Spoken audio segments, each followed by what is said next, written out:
Hi, guess what we're watching? So my immediate, well, obviously. Okay, so I have what I would consider minimal stake in this from what I can understand.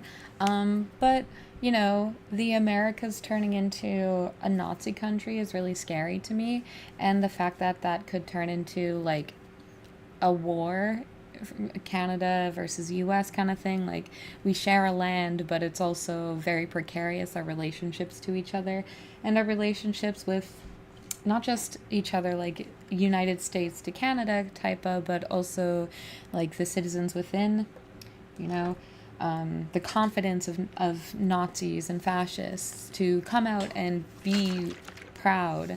That's a little bit scary, and I fear. I have some fears. Did I ruin it? I have fears. I am afraid. This is my child. He doesn't care either. Right now, I'm looking at raise your hands, yes or no. Will you be voting for Donald Trump, the now convicted felon? And it's unanimous, but it was these last two old dudes who were kind of like a holdout. Almost immediately, the 1, 2, 3, 4 over here, that I am pointing at, we're like, I'm gonna vote for Trump. um, and so here we are, and my reaction, of course, was like, oh my gosh, oh my gosh. If someone else was going to run for presidency and was also a convicted felon, I would like to hear their stances on the prison system, people who go to prison, and crime doers' rights, and the perspective. Hi, my boy, I love you. And their perspective on like what counts as a crime and what are people who do crimes or convicted of crimes deserving of. Is there a race factor to the rights that come from these individuals? Is there a class factor that they think of? Again, I'm not in America. I am in Canada, in my city in Winnipeg.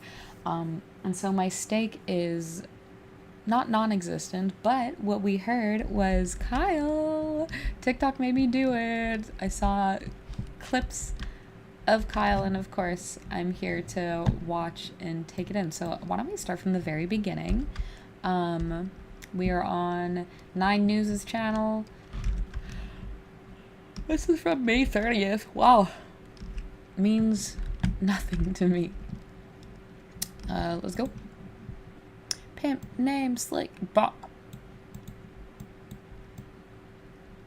Let's adjust a little bit. There's a little bit of this, a little bit of that. You coming up?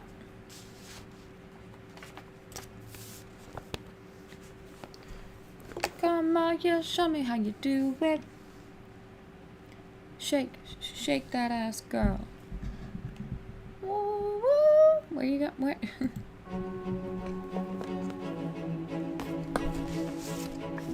Colorado Republicans have a choice. At their most powerless point since World War II is the path back in Colorado, aligning themselves completely with newly convicted felon Donald Trump, or going in a different direction, purging the party of people willing to work across the aisle, or being open to compromise.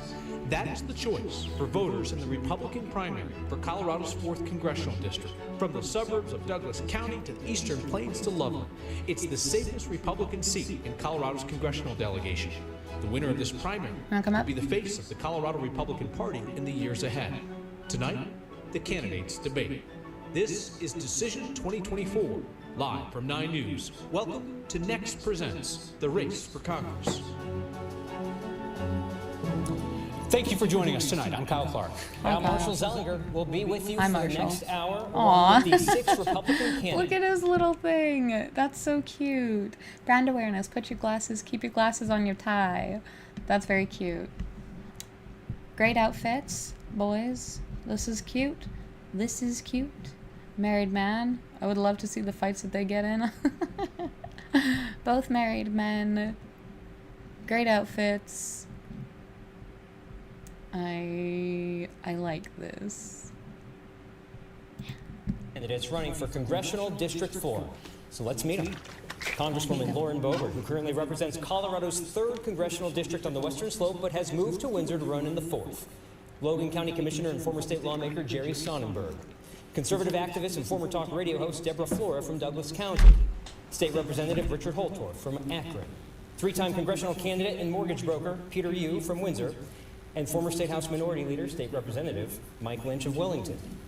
A note for folks at home, for all of our debates, we say your title in the introduction, but that's the last time you will hear it. We don't refer to candidates using either elected or educational titles. You, as voters, will determine who will hold the title representative. So this is a Republican primary debate. We are going to focus largely on issues of importance to Republican primary voters and on where you differ from one another on those issues, as opposed to where you differ from Democrats. And this is a debate, so as you know, we welcome respectful disagreement. Candidates have agreed to a few ground rules ahead of time. 1-minute answers, rebuttals, and continued discussion at our discretion. 1-minute closing statements, and a chance to ask each other questions, which we have seen in previous debates might be the highlight of this one. Because of the number of candidates, we'll occasionally ask you to raise your hands for yes or no questions, and that will allow voters to clearly see where you stand on various issues. So let's get started with one of those. Former President Donald Trump is now a convicted felon. Convicted today on 34 felony counts for falsifying business records to influence the 2016 election by covering up a hush money payment made to a porn actress after an affair. Please raise your hand if you intend to vote for Donald Trump for president, even though he is now a convicted felon. Absolutely. Everyone on stage is raising their hand. I would just like to say that I appreciate that the gentleman on the end waited until the question was finished to answer. But we'll see how long that goes. Who's this woman? Who is she? Someone tell me about her. Mr. Holtorf, you have said that Republicans will continue to lose in Colorado if you are hogtied to Donald Trump. You said Colorado is not a Trump state, and that won't change. Saying those kinds of things these days can get a man labeled a rhino and run out of your party. So I'm curious, are you saying that you would defy Donald Trump's wishes and vote against any of his priorities in Congress, or just not talk about him as much? Well, thank you, Kyle, for the question. Let's talk about what just happened. Donald Trump being convicted in a lower court. That's certainly going to get appealed. I do support Donald Trump, but let's remember what happened in 2020. Donald Trump didn't win this state. So does that mean Donald Trump does not control the state and have supremacy over the state? I would say that there's more unaffiliated voters in this state, and the unaffiliated truly outnumber the Republicans. So we need to understand the dynamic of this state. I'm a big supporter of Donald Trump, believe me. But Donald Trump is running for president, and we need to understand that Colorado has its own unique issues, and we need a representative, Kyle, that's going to represent Colorado and the eastern 21 counties in Colorado. Not somebody that's going to follow Donald Trump around and do everything that Donald Trump wants. And I think Donald Trump has great policy, and I plan on supporting those when I go to Congress. Luigi Del Parto from our partners at Colorado Politics has a question about electability for Ms. Boebert. Lauren Boebert, an internal poll released by a Democrats campaign shows him leading you by 14 percentage points in November. A large number of voters are undecided according to this poll, but this is now the second survey showing a caucus lead well outside the margin of error. It suggests you are vulnerable in a heavily Republican district like CD4, just as you were vulnerable in CD3, your old district, which is also a heavily Republican district. Are you not risking your party's very slim hold of the majority? What do you say to people who argue that any one of your primary opponents here can ably represent conservative values in Congress, but not offer the risk of losing the seat to Democrats? First of all, I'm not trusting any internal polls that are secretly released by a Democrat campaign. Weird. Why not? And I think the Democrat who released that internal poll needs to be focused on his own primary, which he is scheduled to lose to his opponent, Trish. We have a special election that is taking place in Colorado on June 25th, and she has a huge advantage being the Democrat nominee for that special election. I do believe that Greg Lopez will ultimately win that special election, and we all need to get out that vote. In Colorado's 3rd district, we did have a very close election, but we also had 50,000 Republicans not to show up to vote.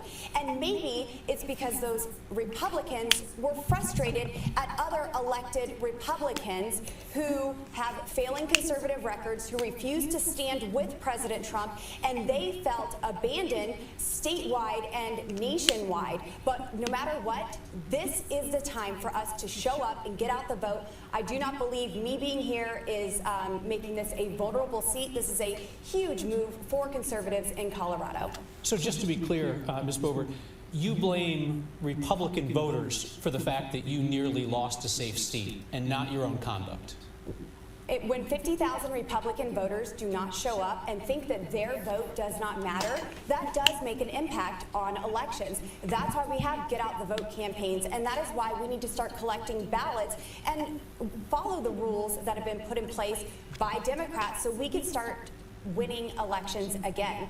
In the 3rd district, I campaigned hard, I governed well, I governed as I campaigned. I have bipartisan work, and I have passed more legislation out of the House in this Congress than any other member in the Colorado delegation. I am proud of the work that I've done serving my constituents in the 3rd district and serving the entire state of Colorado. We're going to hear from a few of you on this issue of electability. Ms. Flora, you said this week that poll, which granted is a Democrat's internal poll, right? So you always take that with a grain of salt. But you said that poll, quote, shows that Lauren can't continue to run from her drama and divisive antics that nearly cost Republicans one safe seat already. Drama. You wrote, we can't risk losing CD4 as well.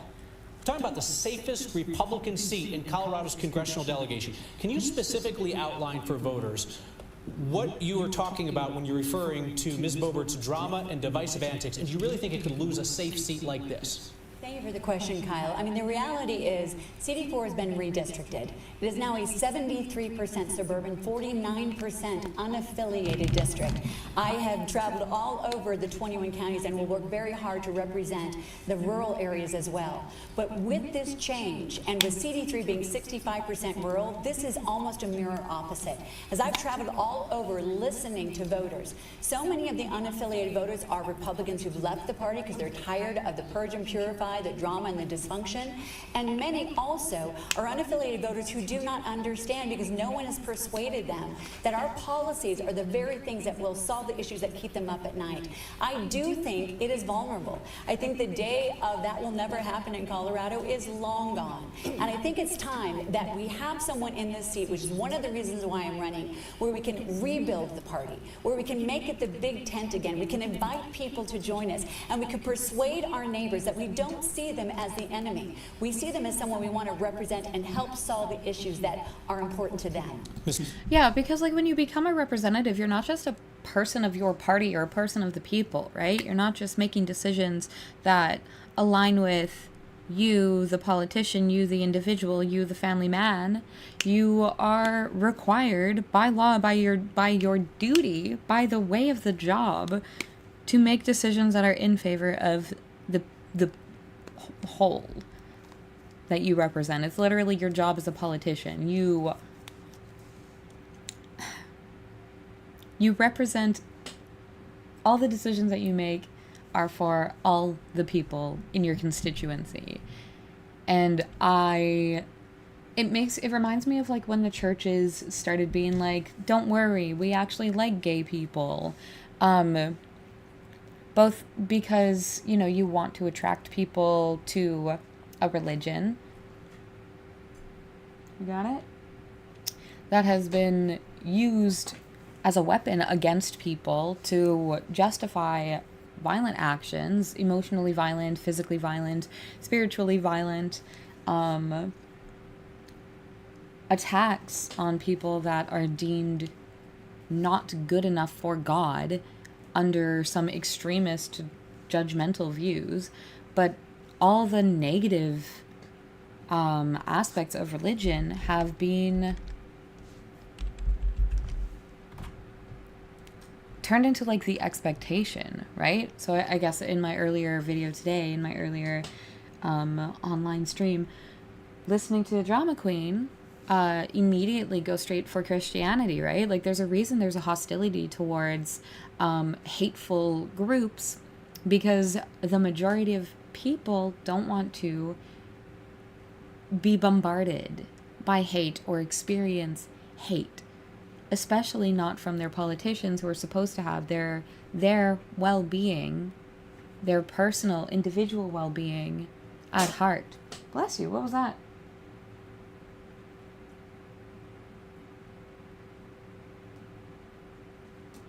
Okay. Cute. Yeah, so it makes sense that you would also want to be like, hey guys, don't worry, we don't hate people too much anymore. But is your party a party of hate? Are you a politician who represents hateful people? Should you just change your party's name to something else? Maybe the Republicans should split up into, your fascists and your not fascists. Your people who are actually like politically aligned with the concept of democracy and just law, just legislation. You can be a conservative and still not be a prick, right? Like, Ms. Flora, thank you. I will note you chose not to describe what you're saying as drama and divisive antics, but you spoke to the composition of the district. Mr. Holtorf, you come from the other end geographically of the district, so to speak. But do you share Ms. Flora's view that the safest Republican seat in Colorado could be up for grabs if your party nominates Ms. Boebert? So, Kyle, thank you for the question. Colorado's electorate has changed. We need to accept that. Colorado used to be a red state. Then it became a purple state. Some people claim that Colorado is now a blue state.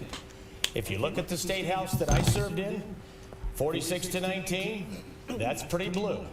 If you look at the elected officials in there. So yes, we have to be sensitive to the changes of Colorado. Ladies and gentlemen, we're here to serve Colorado. We're here to serve CD4, whether they're unaffiliated, whether they're Republican. And if you're elected to CD4, you're here to also serve Democrats in the district. And I feel I'm ready to do that. So yes, you bring up a very good point. And we need people that can lead. We need people that understand that demographic. So thank you very much for pointing that out. I want to give Ms. Boebert an opportunity to respond after I ask the rest of you for a show of hands on this question. Who here believes that if Republican primary voters nominate Ms. Boebert, that she could realistically lose in November? Mr. Lynch, Ms. Flora, and Mr. Yu say they believe that she could realistically lose. Mr. Sonnenberg, Mr. Holtorf do not believe that she could realistically lose. Let me clarify. I wonder, because this is fun. Dividing the party is a lot of fun. I think it's an interesting tactic as a debate moderator to heat up the back and forth that is going to happen between these people. Are the gentlemen who did not vote for are the gentlemen who, hold on.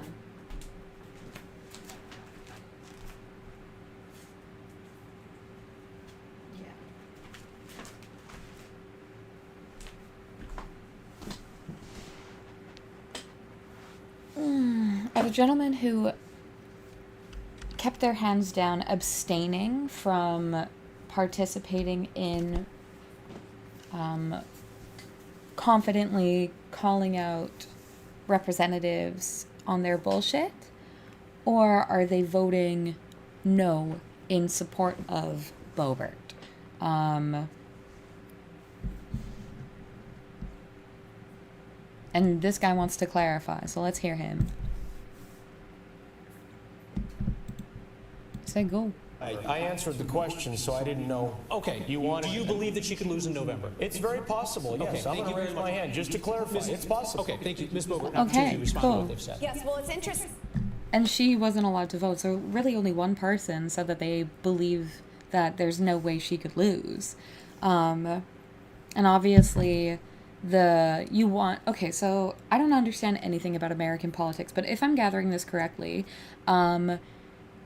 you're voting on the person who will go and sit in the government and make decisions and fight for your section of the city. And the worry is that if Republicans put up Boebert, that she will not win against whoever the Democrats put up. Is that correct? And DJT is a Republican. I don't know the difference between the elephants and the ass, you know? I don't get it. It never kept in my brain. I know the symbols are to tell the difference, but y'all are literally exactly the same, just different ears. To hear Democrat talking points from my Republican opponents talking about this purge and purify process in the Republican Party. Okay, so can I just say that wanting respectable and useful politicians isn't like a divisive take. Any individual who runs for politics needs to be able to do a good job and make decisions in favor of the people. It doesn't sound like anyone is stepping out of line saying that the person who gets put up to run against the opponent party is going to have to be able to win. And it seems like she just isn't good enough to be where she thinks she deserves to be, I guess. We just want people who are elected who actually represent our values. I have represented almost 30. Our values rather than our policies. I worry that the use of language of our values, that's kind of like nonsense language. What are your values? What you value doesn't sound like something I value. And if I were someone who lived in the Colorado area, District 4, weird. If I lived in District 4 of Colorado and you were trying to talk about what your values are and fighting for our values, I would need to know, like, people under different parties value different things. And especially when it comes to, like, how the two-party system in America, like, no wonder it's always so fucking close, because, like, the law of averages, right? That's just how it's going to be. It's going to be average for a while, and then when certain people die off, or when certain people get killed, the math is going to change. The statistics are going to change. And it's not a bad thing. Change is not a bad thing. Having hella division, having a nearly 51 to 49% division in a nation is like fucking weird. At that point in time, you may as well just split up. You want one government to run this way and another government to run that way? Just split the country up in half, okay? Like, y'all go over there. It's what you want. Obviously. You want your own little hole that you can control everything with based on your individual values. But, like, values isn't something that is party dependent. It's not always party dependent, and not every value you hold is going to be the same that a person that you represent holds. So if you're doing shit based on value and not on policy advancement, you're not in the correct position for you. Go be a preacher, go stand on the streets and holler your values so that people have something to listen to, something to watch while they're fucking bored waiting for the bus. You know, you shouldn't be a politician if you're going to coerce the people you represent into acting under your value system. That's not the point of the government. It's not the point of law. It's not your value system. It's society's needs. That's what the fucking point of government is, and your position as a politician.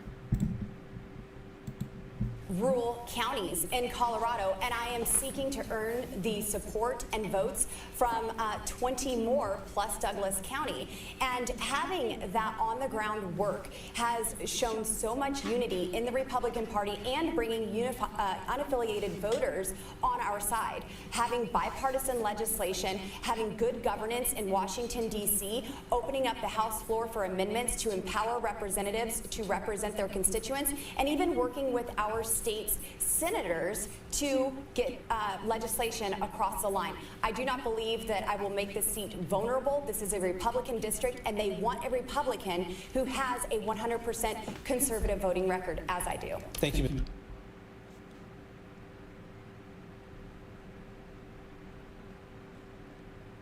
Because some conservative decisions are not good for the people. Hi. Some progressive decisions aren't good for the people, I'm sure.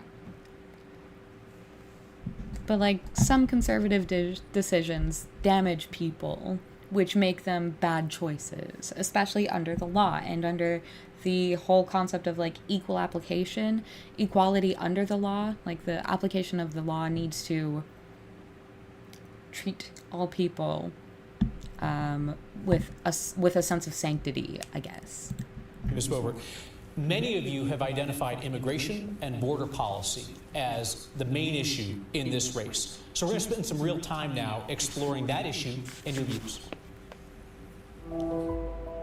More than 150,000 unauthorized immigrants likely live Oh my in Colorado. gosh. Can I say thank you so much for this? For people who are watching the debate, here is some factual information. Oh my gosh. Especially because there is so much misinformation amongst party goers, about immigration and the point of it, the use of it, the value of it. What does it mean to be unauthorized? What does it mean to be illegal? It's good of them to even say, like, unauthorized rather than illegal, because illegal immigrant isn't, like, the language that's used in the law. Yeah? Love you. Do you want to come up here? Meow. You want pets? Well, come here then, if you want pets. It's a population far larger than the biggest cities in the 4th Congressional District. It's about the population of Highlands Ranch and Parker combined, double the population of Loveland or Castle Rock. While there's been a recent surge in new arrivals, many of Colorado's unauthorized immigrants have deep roots in the community. In 2019, the Migration Policy Institute estimated that half have lived in the United States for 15 years or more. Amazing. That mirrors federal statistics about unauthorized immigration from the Department of Homeland Security. Donald Trump is vowing to deport up to 17 million people using local police and the National Guard, and possibly the U.S. military. Can I ask, like, why that is? Why do you want to remove people who bring value to society out of the society they bring value to? Like, just because you hate someone doesn't mean they're not useful. Doesn't mean they're not, like I said, like, this woman might make a good preacher. I don't know her. I have no reason to hate her. Maybe she's a garbage trash person, and I'm sure her views that I will get out of her from watching this debate will determine whether or not I think she's a worthwhile human being. But, like, 15 plus years, you create a family, you create a community, you work in those communities, you are a member of society who adds to society. Even if you don't fucking pay taxes, you're still, like, a person who exists and brings worth to the world through your interactions, through the work that you do. If it's under the table, underpaid kind of thing, you are still a human being who has a right to exist where you exist. Like, those were big numbers, but they weren't huge. But 17 million people, like, how you get, first off, oh my God, imagine being a father to children that you, like, have, who are rooted, who are, like, citizens, and then being removed from your family and thrown back to the country you came from, while your kid has to live a life without you. Like, you're damaging families, you're damaging people's, again, security of person, people's right to live a life well. You can't just, like, and then you expect, like, you want, are these the people you're trying to win over? The first generation, second, third generation of people whose families you destroy? Like, why would you, half their families, you despite the fact that that is, like, a gross infringement on human rights, mass deportation, you're just going to push people further away. Of course you're not going to have people on your side if you destroy their fucking families. Use your fucking head, stupid. Ms. Boebert, you're running an ad right now that says deport them all. That would be an enormous, unprecedented government action. Okay, listen. I know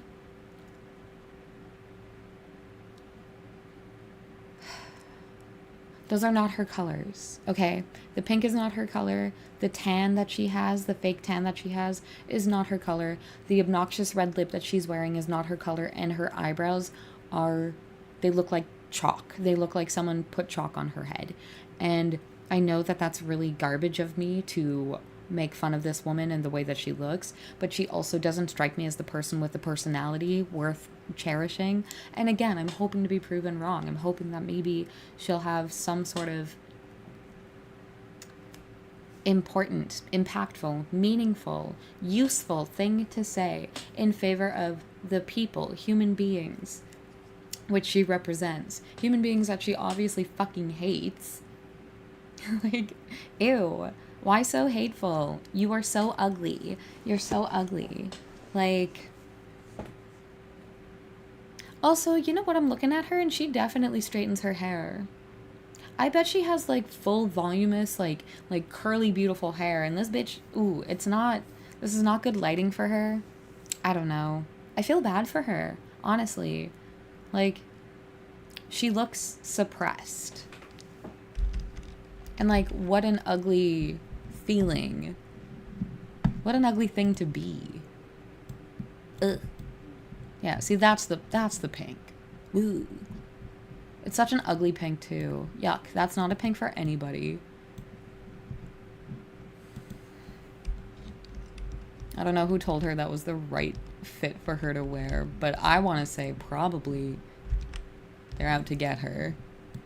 So, if you would please, describe in detail how you see mass deportation playing out in the cities and towns of the 4th Congressional District, and include, if you would, who you think should be doing the rounding up, where folks would be detained before they're deported, and so forth.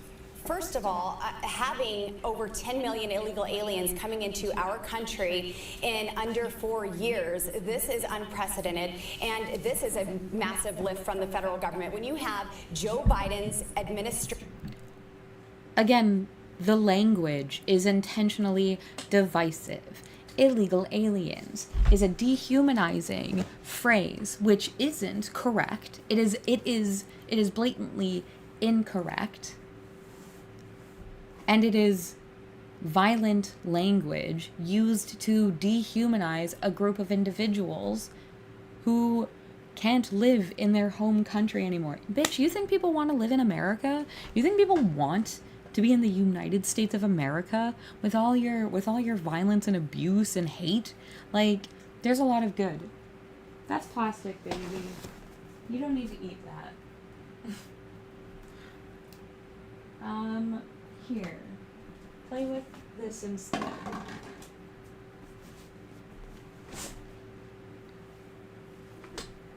I wouldn't vote for you either.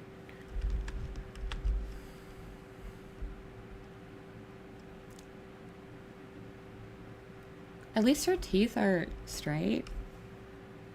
I know that's such like a bitchy thing to say. Like, oh, you're not supposed to make fun of women for how fucking ugly and mean they are because it's not feminist. She's not feminist. And I know, you know, extend the hand, extend the feminist hand to those who hate themselves so that they don't need to hate themselves and then destroy other people's lives, you know? But I just don't see her as a person who brings value to the world. Like, I don't know. She just has, like, so far disgusting takes from the very little that I know about her. And I want to see more of, like, are there takedowns of other peeps? I don't know. This is good and fun for me. Flying illegal aliens from our border, from Central America into our interior. This is a problem. If they can fly them in, they can certainly fly them out. If buses can bring them in, buses can bring them out. We have got to secure the border. And Congress needs... I'm sorry, if a person is getting on a bus and crossing the border, they're getting into the... it's legal. They're turning themselves over and legally going through the process of becoming an immigrant. You can't just cross the border in a bus. I mean, you definitely can. But at that point in time, just let them. Again, I think sometimes we're a little bit too strict. Let people come over the border. It's fine. Work. You know what I want is a universal basic income, so I don't have to work. Needs to use the power of the purse as leverage to get that finished and actually secure the southern border. We are impacted by this in Colorado with fentanyl overdoses, with having to defund our law enforcement. Fentanyl and all those fun little drugs came from your party. Like, you remember one of your own got caught supplying fentanyl in America, right? Like, that's one of yours. What are you saying? You want people to be doing drugs because it makes you your money. It's your talking point. Like, if there was no one doing drugs, things would be way too good, and then you would have nothing to make your personality. That's why addiction services should be the thing that you talk about. And not, like, addiction is terrible. Don't blame the immigrants, you idiot. Blame a lack of support systems for addiction, you fucking nerd. God, somebody just give her a cuff upside the fucking head. Ugh, I hate her face. Officers, our firefighters, these are important jobs. We're funding it. Yeah, can you get our firefighters to deport some immigrants for us, please? Dumb. I must have misheard that. In Colorado with fentanyl overdoses, with having to defund our law enforcement officers, our firefighters. These are important jobs where funding is being cut. There's no way you defunded firefighters. It's just the police. And it's reallocating funds to resources that would actually help with the experience of being addicted to fentanyl and other drugs. Like, the money is going somewhere useful. It's not being used just to put a gun in the hand of a cop for $50 an hour. The $50 an hour is being given to people who are dealing directly with others experiencing addictions. Like, that money's going to good use. It's not being wasted. And that has nothing to do with people who are coming from a country that doesn't allow them to live their life well. And they have to go for, like, the barely next best thing. Because of the illegal aliens and the invasion that is taking place. This is a humanitarian crisis. We need President Trump back in office to ultimately... A humanitarian crisis? You're telling me people seeking refuge in what is supposed to be one of the... It's not. It's not. Stop fucking pretending. America? No one wants to be in America with it the way that it is. Right now, at least. Like, there is potential, but nobody... And it's not a humanitarian crisis. Immigration isn't a humanitarian crisis. It's literally what we do since globalization, which is your fucking thing. Like, you want supplies from other countries, but you don't want to supply countries with things that they need. You don't want to take in individuals who are in need from the same countries that you go to and abuse. Like, we'll take from you, but we're not gonna give you anything back. Like, ew, gross. That action, that language makes humanitarian crises. Like, fentanyl and addiction is a crisis of the human soul, and so many people are suffering with addiction, and deporting people isn't gonna make it better. You're just gonna cause children to lose their parents and to experience a depression unlike any other, and then the likelihood of these kids who are experiencing abuse at the hands of their own fucking government of turning towards any sort of substance abuse, including alcohol and drugs, which are available anywhere, is going to, it's just a higher statistic. When you destroy families become more vulnerable, and it's not like it sounds like you want to create and maintain community supports, family supports. It sounds like you just want isolation. Girl, I don't like this take, and maybe I won't like other people's take. I wonder if we're gonna spend more time on other people, because yuck. Icky woman. We see this through, but I take this so seriously that I led the charge to impeach Joe Biden for his dereliction of duty at the southern border. Cool. I wonder how that went, and whether or not what you decided to impeach the president for was stupid and a waste of time. Don't you have other things? Don't you have values that are useful and meaningful? That are good for Colorado? It doesn't sound like it. Sounds like you're just like a fangirl. I'll note that you didn't make any attempt to answer the actual question, which is who should be doing this? It would be an unprecedented government action. Who should go into Windsor or to Parker? If the federal government is flying them in and busing them in, they can bus them out. They can fly them out. And certainly we have agents that can help assist in that. But before anything else, we have got to secure the border and shut it down. I have talked. When you say federal agents, do you mean just Border Patrol, just ICE, or are you talking about National Guard, whatever it takes to keep our country safe? How about local police, as Mr. Trump has said? Anything to get our country back to some sort of normal. Okay. The country is normal without you destroying families. The country runs so fine without you and your weird little rhetoric, your clown behavior. Like, the people are so happy to be without you. People are so happy that you don't exist in their life on a regular basis. You are not someone who brings meaning to the wide public. You're not a valuable individual. I don't know how many times I can say that. Mr. Trump has said. Anything to get our country back to some sort of normal is... What does normal mean to you? Weird, because other people's normal, the people that you are supposed to represent, doesn't sound like it's your normal. Your normal seems very violent and angry and hateful and, defensive and reactive and stupid. Your shit seems abnormal. Girl, maybe therapy, maybe talk therapy would be good for you. It's fine with me. And whatever President Trump puts out there, I certainly will talk with him and help enforce that. Thank you very much. As you referenced, you introduced articles of impeachment against the president for his handling of the border. That move was blocked by Republican House leadership. Really? They sent it to committees and said, the pardon me, inquiry was please. sent to committee. It was not blocked.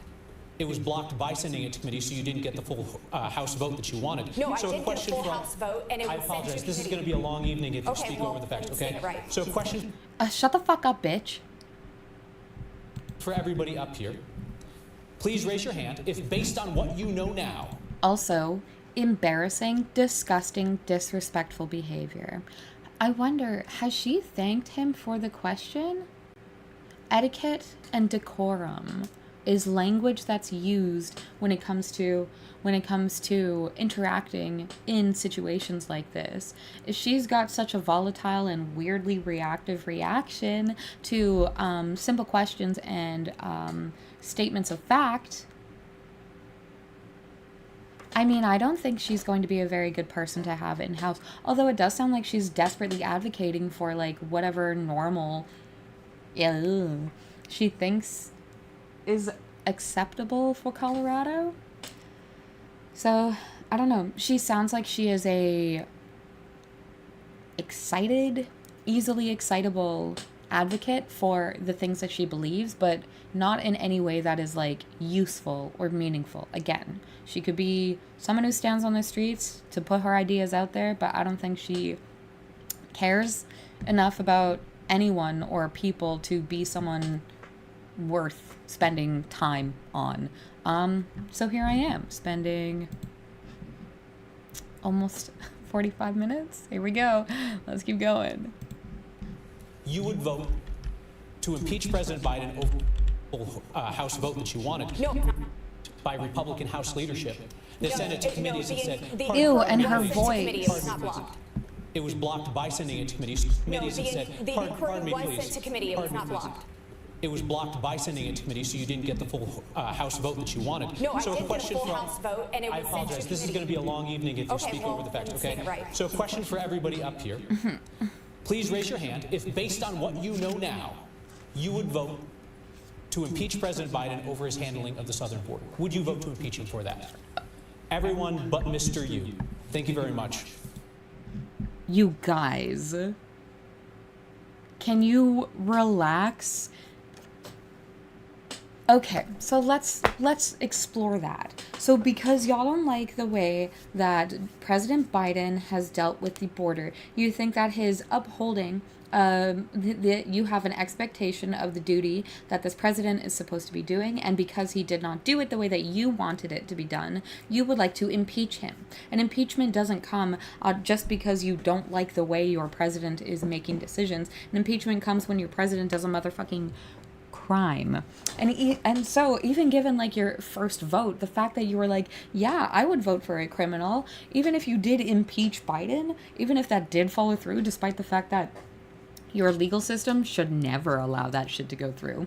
I guess it depends on the circumstances. But what you're talking about over policy decisions about the wall and immigration, like, that's very silly. That's very silly. Treason. Like, it's not. It's not. It's so off the rails, the way that it doesn't make any sense. I'm interested in this Mr. You guy, you who didn't vote. Why not? I wonder if he has a justification for not voting to impeach, and I wonder why the other people were like, Would you yeah, vote to impeach him for that? weird. Everyone but Mr. You. Thank you very much. Mr. Lynch, you said that if our country is not going to enforce the immigration laws that are on the books, we need to take the quote-unquote bold step of changing them. You've called mass deportation a kind of extreme solution. What specific bold changes would you make in immigration law? Yeah, well, I thank you, and I appreciate listening to the words of people that have never really passed a law here on the stage, to include Ms. Boebert and I have passed laws, thank you. and out of. Do not interrupt. No, it's been signed into law, thank you. My Pueblo Jobs Act has been signed into law. That we would. Embarrassing. That's not how a debate is supposed to go. Who trained you? Who dressed you? Who trained you? Ew.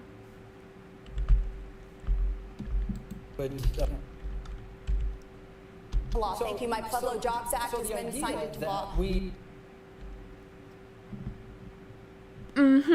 Look at her face. She's like so proud. She's like, I interrupted you, idiot. Like, no, you look stupid. It's not your time to speak. Quiet down. You're not bringing value to the conversation. Again, pipe down.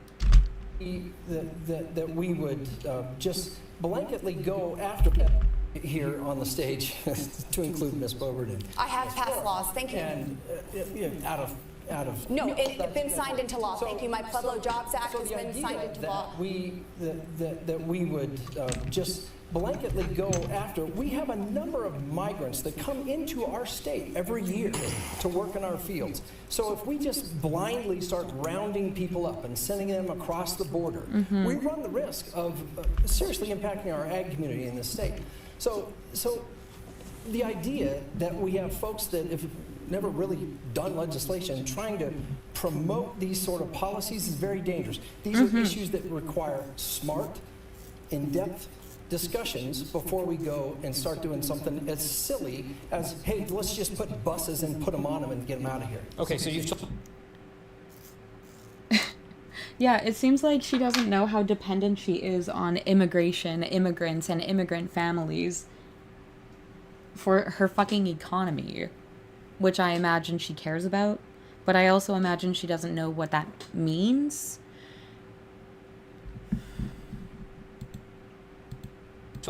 That's a good answer, because listen, if you are going to deport people, if you've decided that you're like, yeah, let's get rid of immigrants, you really do have to figure out, wouldn't it make more sense to legalize the people who bring value to the society rather than punishing them for not having papers, you know? Like, maybe it shouldn't be that all people who are here, who are in the US without legal rights, I don't know the language around that, weren't legally allowed to be there, whatever that means. Let him be here. Make him a citizen. Stop making it take so long for people who are valuable to the society. Not that she would understand what value means at all, but it makes more sense to like paper the people who are useful if you're gonna deport people, and then do what you gotta do. I don't agree with deportation, but that is an okay answer. The idea that we don't just blanketly go after, we have a number of migrants that come into our state every year to work in our fields. So if we just blindly start rounding people up and sending them across the border, we run the risk of seriously impacting our ag community in this state. So the idea that we have folks that have never really done legislation trying to promote these sort of policies is very dangerous. These are issues that require smart, in-depth discussions before we go and start doing something as silly as, hey, let's just put buses and put them on them and get them out of here. Like, that's so funny. Silly. What is bold change that you would make? Yeah, well, you know, what we need to do is look at our visa policies in the way that we allow people to stay here. I mean, here's the deal. I'm a small business owner. I would love to hire some of these folks. If we didn't legislate in the state of Colorado that I can't afford to hire them. So it's not just like round them up and go with the talking point of let's just throw them out of the country. We need to legislate. That's what we're asking for right here. Thank you. Okay. That is a great solution.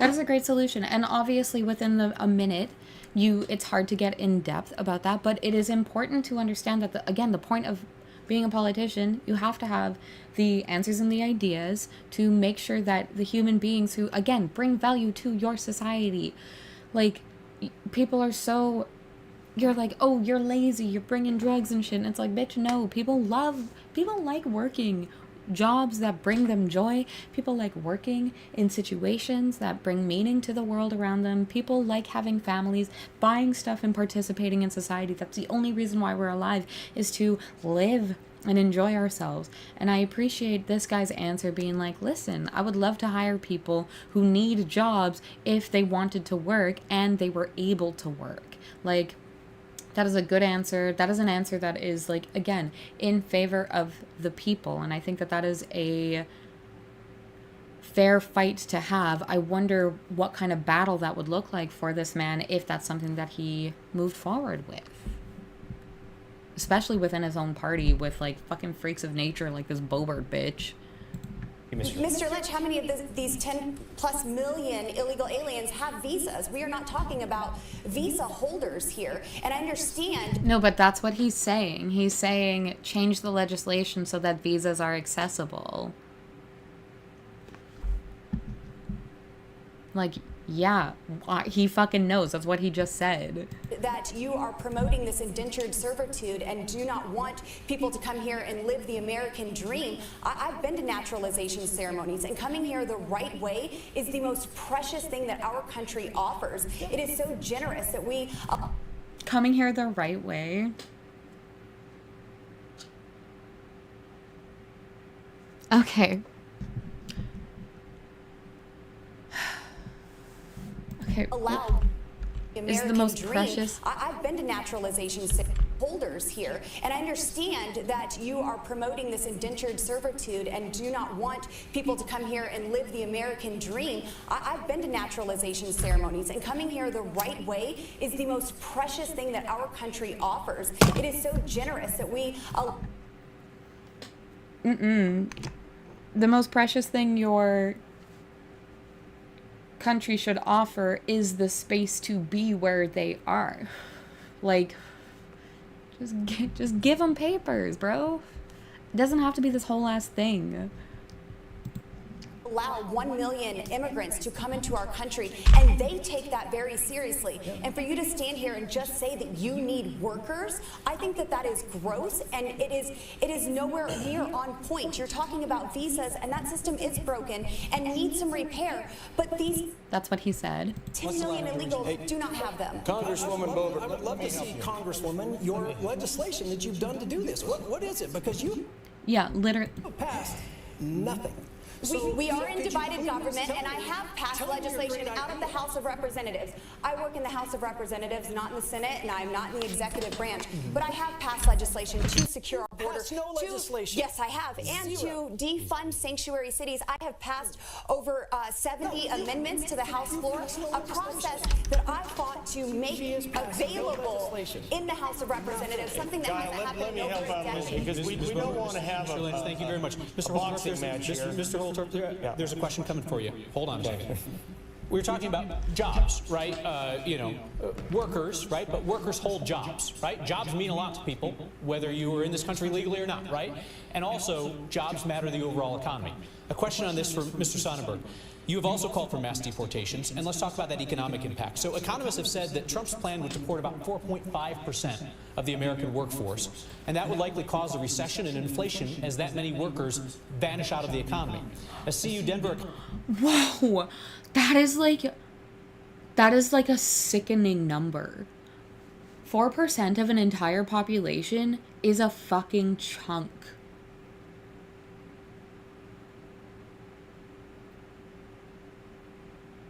Whoa. $4 out of 100, guys. Doesn't seem like a lot, but if it's all you have for the next 6 months, like, it's everything. 4%, all you have is the people who make up your country, and you want to get rid of 4. Trump's plan would deport about 4.5% of the 4.5. American workforce, and that would likely cause a recession and inflation as that many workers vanish out of the economy. As Oh my CU Denver god, economist- that is so scary. That's really scary. Because that's spending power, that's 4% of the spending power. Again, you want people to shop local. You want people to participate in society. You want people to work and participate in society. It's mutually beneficial to have people working on the things that they want, bringing what it is that they can to the world that they live in. It's mutually beneficial because you give and you take, and you give and you take, and you continue to give, and then you get. You give and you get. Maybe it's not you give and you take, but you give and you get. Which is just the natural way that humanity works. But getting rid of 4.5% of your entire population, plus you're not even thinking about their families. You're not even thinking about the families who are attached to the people you would be eradicating from your country. Crazy. Humanitarian crisis. That would be a humanitarian crisis. Oof. says that those jobs support jobs that are held by Americans. So some number of Americans would lose their jobs if you were to deport 4.5% of the American workforce. And that would be happening at a time when unemployment is near a 50-year low. Do you believe that mass deportation outweighs those economic risks? thank you for the question, Kyle. And quite honestly, when it comes right down to Do you believe that those numbers... Hold on. Say again, please. Support 4.5% of the American workforce. And that would be happening at a time when unemployment is near a 50-year low. Do you believe that mass deportation outweighs those economic risks? Thank you for the question, Kyle. And quite honestly, when it comes right down to it, Mass deportation that I'm talking about is shipping the ones that have been bussed into Denver, bus them back out and getting them back out. And to answer the question earlier, absolutely, I would use the police, I would use the National Guard. Those people aren't the ones working. Those people... What was the question again? This is why it's so hard to follow debates. are the My ones brain can't hold on to the question and then also listen to the answer. And that would be happening at a time when unemployment is near a 50-year low. Do you believe that mass deportation outweighs those economic risks? Do you believe that mass deportation outweighs the fact that once you deport people, you're going to force your entire country into experiencing levels of poverty and lack that they've never experienced before in their generation, in their life? Okay, is it better to deport people, destroying their lives, and then destroying your country's lives? Is that the route that you want to do? Or is it better to just let people live where they are, work where they are, and continue to help the American way of living? Would you rather do a dumb thing, or would you rather do the thing that's useful? And he chooses the dumb thing. Thank you for the question, Kyle. And quite honestly, when it comes right down to it, mass deportation... I'd rather get rid of your neighbor and send you spiraling into poverty to destroy. I'd rather destroy your community and our national economy than let a brown person mow my lawn. Like, that's what this guy is saying. Let me make this make sense. Fuck. that I'm talking about is shipping the ones that have been bussed into Denver, bus them back out and getting them back out. And to answer the question... Okay, what the fuck did you just say? What the fuck does that mean? What does that mean? This is what I mean when I say that I can't follow along, because that is a dumb sentence. Bussing them back in, bussing them back out, and then bussing... Mass deportation that I'm talking about is shipping the ones that have been bussed into Denver, bus them back Bussing to Denver. out Bussing... and getting them back out. And Bussing to Denver, Colorado.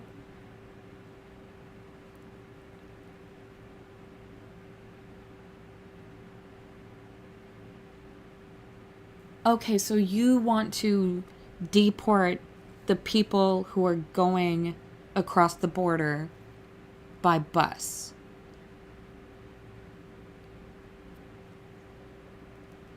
That's weird. He's a 16-year state legislator.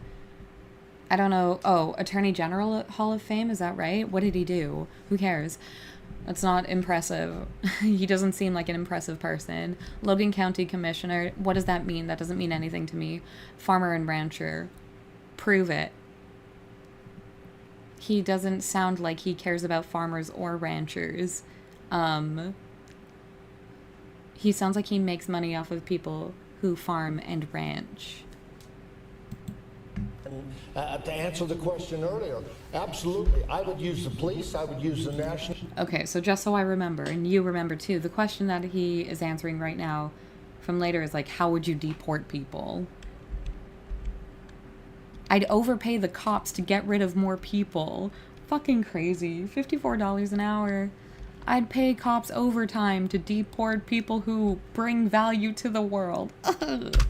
Is shipping the ones that have been bussed into Denver, bus them back out and getting them back out. And to answer the question earlier, absolutely. I would use the police. I would use the National Guard. Those people aren't the ones working. Those people are the ones causing the crime to go up in Denver and the area around. Factually, more white people do crime than immigrants. Okay? More white people murder than immigrants. Okay? Look at your fucking statistics, dude. Like, I know it's disgusting that murder and crime happens, but like, blaming brown people for everything is very fucking weird. It's very fucking weird. Don't you have a brain? I don't think so. because I don't, first off, I'm still trying to wrap my head around the busing sentence, that barely understandable seeping shit out of your mouth. I'm trying to understand what the fuck you were still saying. And no one asked you that question because they're not interested in what you have to say, because it's a dumb thing. It's a stupid decision which you said you support, which would destroy the lives of every American. He literally just said that people with brains have said that if you deport 4.5% of the American population, you're going to send the other 95.5, is that the math? The other 95.5% of your American citizens who are like, I sure do protect them, I sure do care about America, like you're sending them into a recession, into poverty the same way, and you're just going to end up, people who are in poverty do end up, unfortunately, having to react to their state of survival through doing crimes, through stealing food and shit. Like, people are going to be homeless. You already fucking hate homeless people, I imagine. You look like the kind of guy who kicks homeless people in the middle of the night. Like, you really do. You look like that's your hobby. I hope not, though. I hope you're, like, a regular guy, but you have weird takes, too. Ugh, yucky. Okay, keep talking. Stupid. Imagine, if you will. Do you have any evidence to support that? Because our law enforcement has not put that forward. I'm just curious. Okay, wait. Prove it. I love that. That's my favorite. Where you're getting that. Prove it. Because if you're going to say words out loud, you have to prove it. Prove your point. Politician, prove your point. Absolutely. I would use the police. I would use the National Guard. Those people aren't the ones working. Those people are the ones causing the crime to go up in Denver and the area around. Imagine, if you will. Do you have any evidence to support that? Because yeah, what did I just say? Has not put that forward. I'm just curious where you're getting that causation.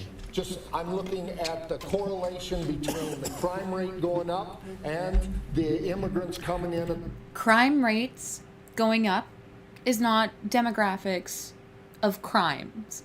Okay? You can look at the matching stats. What are the crimes that you're talking about? Is it possible that there are an increase in hate crimes against these immigrants because of the rhetoric that you're spreading? Is it possible that there is an increase in school shootings because of the hateful rhetoric that you are spreading? You and your Boebert. Is it possible that the crimes that are being committed in reaction to the weirdo shit that you say against people? You're literally weaponizing human beings who already feel a sense of vulnerability and distaste and disgust and hate for other people. You're basically being like, yeah, you should hate people.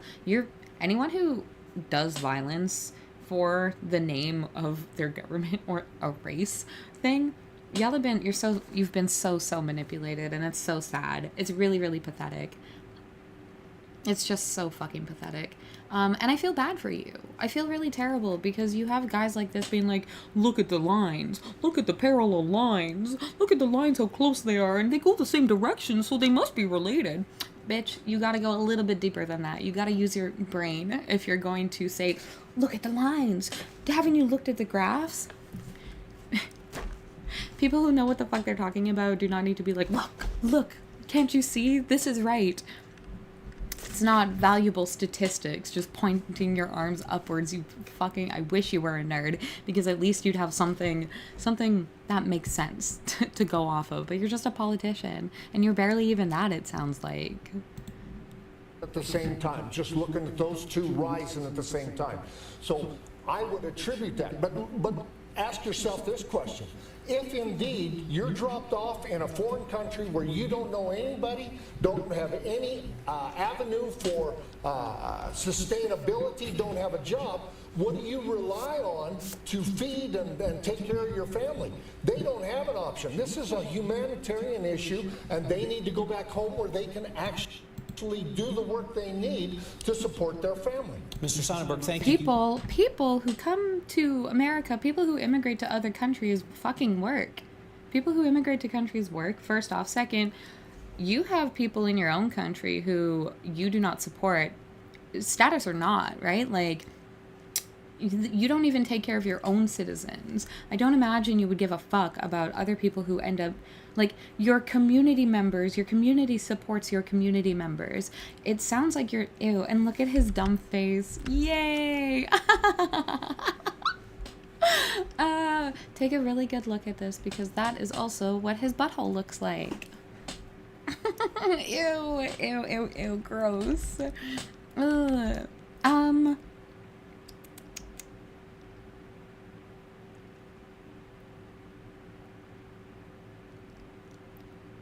Oh god, I lost it.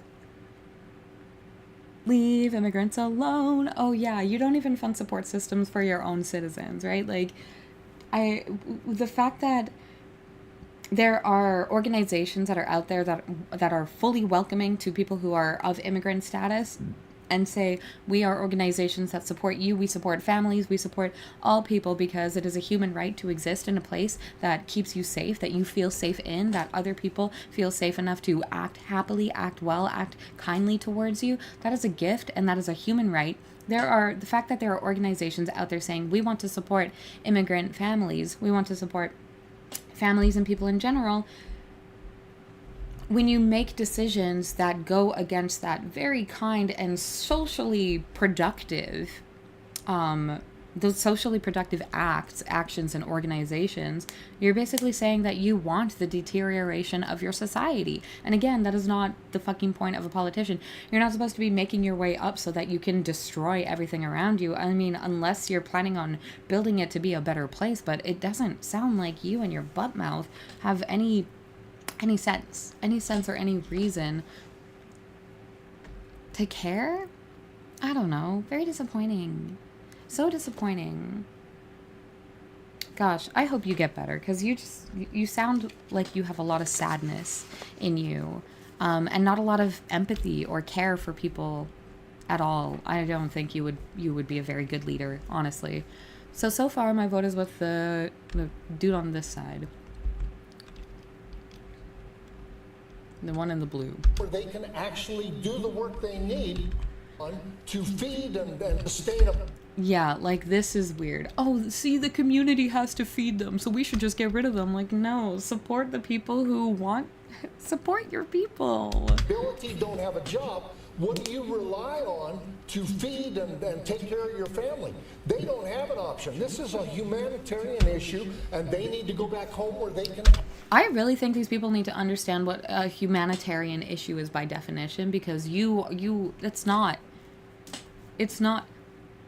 a humanitarian issue is the fact that immigration and importing people, refugees and newcomers, a humanitarian crisis is the things that are happening in the world that is resulting in the need to move somewhere else to feel a sense of safety. War crimes, sexual violence, actual drug and violent protection. Like, the United States of America is so fucking lucky that they don't experience violence the way that every other country experiences violence.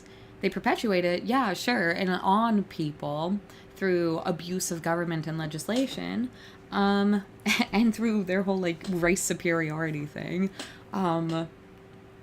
Like, the humanitarian crisis is poverty. You're right, but you're not doing, it doesn't sound like you're doing anything. You literally said that you are willing to send citizens into a recession because you don't like brown people. Like, that's fucking weird. Actually do the work they need to support their family. Mr. Sonnenberg, thank you. Ms. Flora, you often proudly note that you're from a military family. Your dad was an Air Force Lieutenant Colonel. You're the wife of an 82nd Airborne veteran. Let's talk about this idea of using the military, right? We've heard two people kind of talk about this already. Donald Trump is talking about it. How would that work if the National Guard or the military were to come into Douglas County where you live and start rounding people up? That would be fucking scary. That would be absolutely fucking terrifying. Imagine what that would do to all communities, to see the military, to see a tank. Imagine a tank running through your suburbs. Imagine a tank running through downtown. A tank running through, like, the strip mall. just to round up brown people that you don't like. The military doing civil violence against a population and long-term psychological violence. It is, y'all ever been near a tank? A normal human being, a child, people should not be exposed to the military to that extent. Acts of violence in civil society, like the military storming into safe neighborhoods and ripping people, the drama of it all, you're imagining it. You've seen the violence that cops do. You've seen the violence that, like, it's not the fucking military's job to be violent towards their own citizens. The military is supposed to be protecting us from the international threat of the possibility of being eradicated by another country, which is a fucking weird thing that we all should be aware of, that we are always on the cusp of. Because all it takes is one of these weirdos being in a specific position of power and making decisions that end up in you being killed because the way that they talk and the way that they act in relation to the international sphere, the global sphere, the fact that we are globalized thanks to colonization and all the things, the economies of the globe.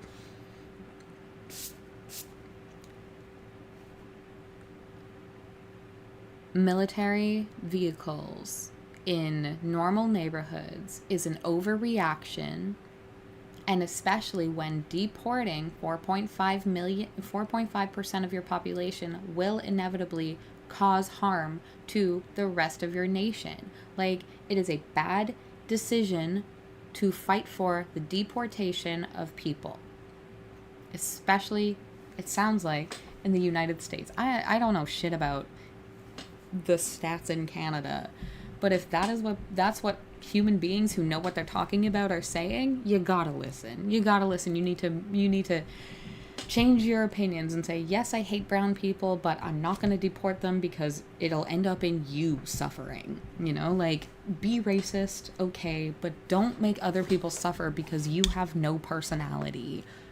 What would the military do? It's not the military's job to deport people or to cause harm and violence to your nation. It's not our military's job to cause us harm. It's supposed to go outside, you know? Thank you. You know, I've been down to the border. I did an extensive period going from El Paso, Texas to Deming, New Mexico, Columbus, New Mexico, listening firsthand to Border Patrol, ICE, and DEA. And one of the things that I saw there was a beautiful partnership between the Texas National Guard. I sat in the backyard of a woman named Dolores. Her back fence is the border wall. She called it her freedom fence. And when the Texas National Guard was walking along, she goes, those are my heroes. She even said, I throw cookies to them every day, so she might have quite an arm. But the reality is that's the partnership I'm talking about. It is time that we understand that drug cartels are actually pretty much a narco-terrorist military organization. The reality is they control our border. They control a vast majority of Mexico. That's my focus when it comes to the use of military. It's already working very well with the Texas National Guard. It's time that we allow our great men and women to focus on our #1 national security issue, which is our southern border. And then we... Okay, yeah, see, like, you don't round people up locally with the military. It's not the military's position. But I think it's interesting that she's talking about, like, an actual professional relationship between authority figures against an actual problem, not the people who are suffering in a response to the cartel, but the cartel itself. Sorry, you guys know, that you're a problem for the Americas, and I know money is very important, and I wish violence wasn't a thing. Like, I really do wish that, like, money wasn't the thing that made people feel like life is worth living, because it's not. And, you know, drugs feel good, but also drugs are problematic. I appreciate that she's talking about, like, a political and a professional relationship that our nations depend on, America depends on, for true safety. It is nuanced work to fight against actual crimes. Violence against, like, mob violence, human trafficking, like, abuse. It is nuanced, careful work, and I appreciate the attention that's kind of being brought to that, and reframing it as like, drugs bad, let's focus on stopping the import of drugs, not the immigration of people. We can address the humanitarian aspect of it, which is a disaster here as well. Just want to clarify. That's happening in Texas because a Republican governor has Yes. mobilized the Guard in that way. Democratic governor in Colorado is not going to do that. So the options would be send in the U.S. military or have a future President Trump nationalize the Guard under the Insurrection Act and say, bring in guardsmen from out of state into Douglas County. You think that would work? I think that it is time that we take it very seriously for what it is. Would you like to answer the question? I will, because I do. Stop interrupting. Hold on. What was that? I was walking along. She goes, "Those are my heroes." She even I love the storytelling. Parents' rights activist. I want to know what that means to her. said, "I throw cookies to them every day," so she might have quite an arm. But the reality is that's the partnership I'm talking about. It is time that we understand that drug cartels are actually pretty much a narco-terrorist military organization. The reality is they control our border. They control a vast majority of Mexico. That's my focus when it comes to the use of military. It's already working very well with the Texas National Guard. It's time that we allow our great men and women to focus on our #1 national security issue, which is our southern border. And then we can address the humanitarian aspect of it, which is a disaster here as well. What is that? What is the humanitarian? What is that? What does that mean? What is the humanitarian crisis that they're talking about? Because I cannot understand. I can't understand. Because what they're talking about isn't like a humanitarian thing. It's just not. Like people immigrating isn't a crisis, but the reason why people immigrate can be a humanitarian crisis. Like, I think that's what I don't really fucking understand.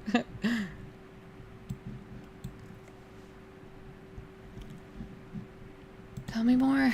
It's happening in Texas because a Republican governor has Yes. mobilized the Guard in that way. Democratic governor in Colorado is not going to do that. So the options would be send in the U.S. military or have a future President Trump nationalize the Guard under the Insurrection Act and say, bring in guardsmen from out of state into Douglas County. You think that would work? I think that it is time that we take it very seriously for what it is. Would you like to answer the question? I will, because I do. Mr. Holtorf, you've been interrupting people constantly. I would ask you to stop. Ms. Flora, could you Yes. please answer the question? Yes. Bringing in out-of-state National Guardsmen or the U.S. military in Douglas County, do you feel like that would work? Not into Douglas County. That's not what I'm talking about. What I mentioned is to secure our border. That is what is required. And we also, by the way, have to stop the President of the United States from suing We're going border to move states on. for The doing question their was own about border. the actual work of rounding people up in Douglas County. But we took a couple tries at that. There is deportation happening in Colorado. Mayor Johnston is doing it because he says he can't afford the illegals that they've He's invited not in. deporting anybody. He's certainly There's offering video people onward telling bus people we will transport. secure a bus and For the get you folks here, out. there's actually two military members here. Mr. Holtorf, your question on immigration is coming from our partner Luigi Del Puerto from Colorado Politics. That would be great. I'm ready to answer the immigration question, but we have a captain. At the Colorado State Capitol, you worked on immigration issues. Do you people not know how to shut the fuck up?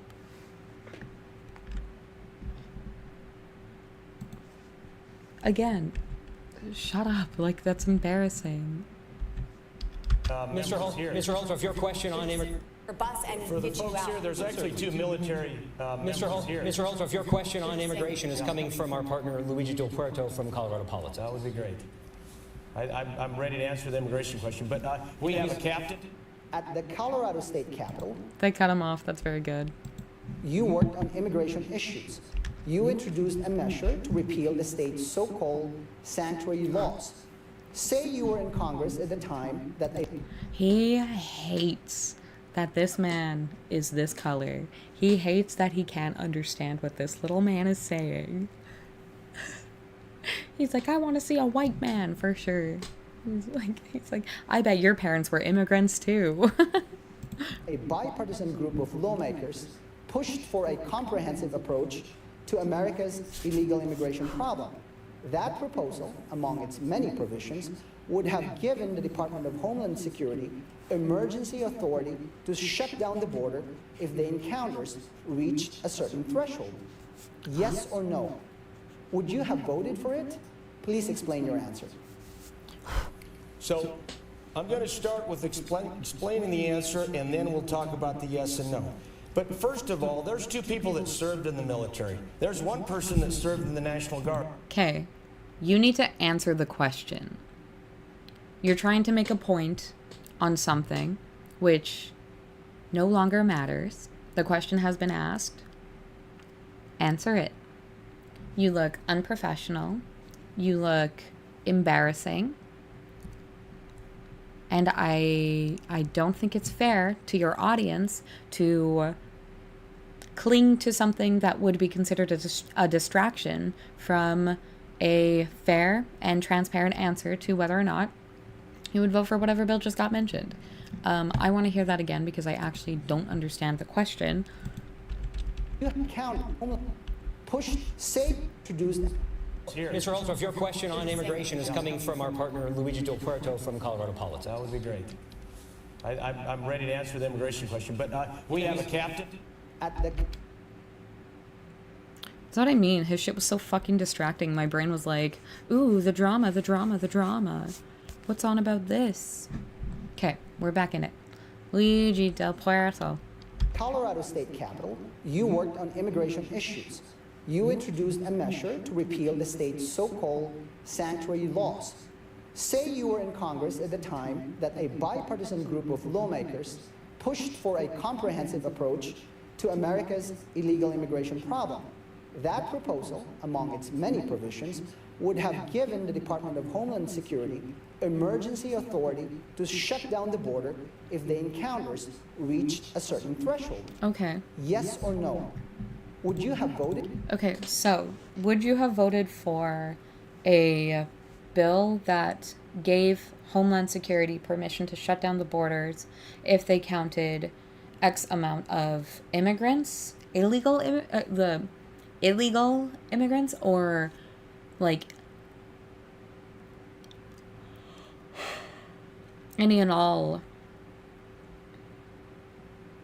border crossings?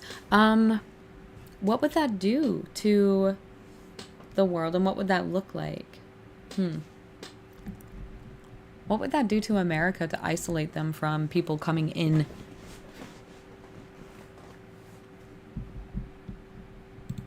Voted for it? Please explain your answer.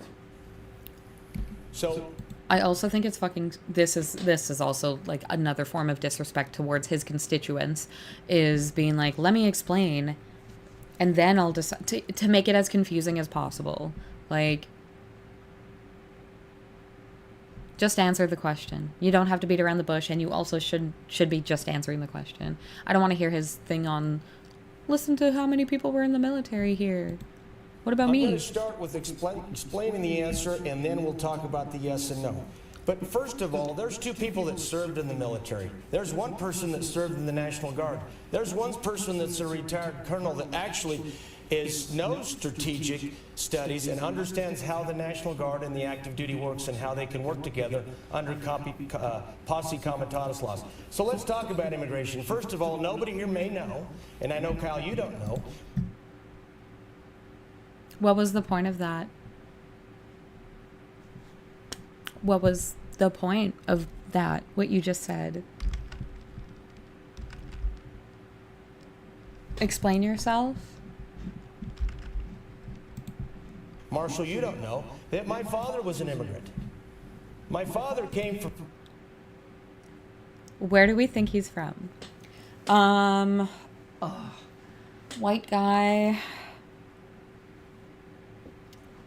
Brown eyes? White guy, brown eyes. Part of me feels like he was about to say Italy.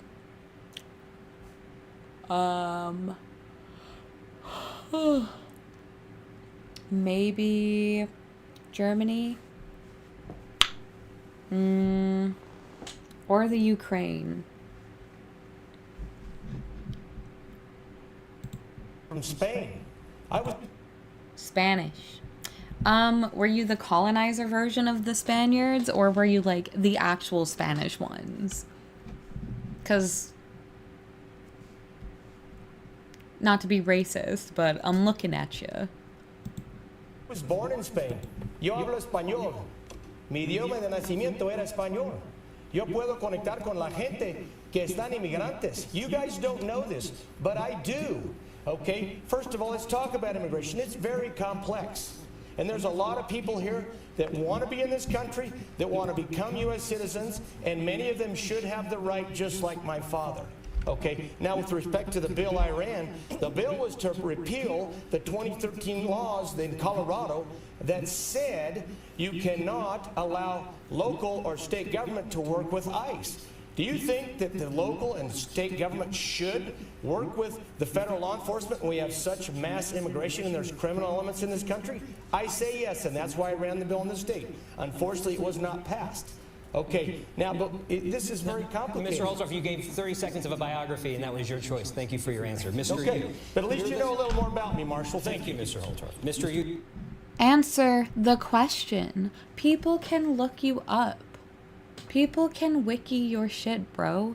If your constituents don't already know who you are, answer the question.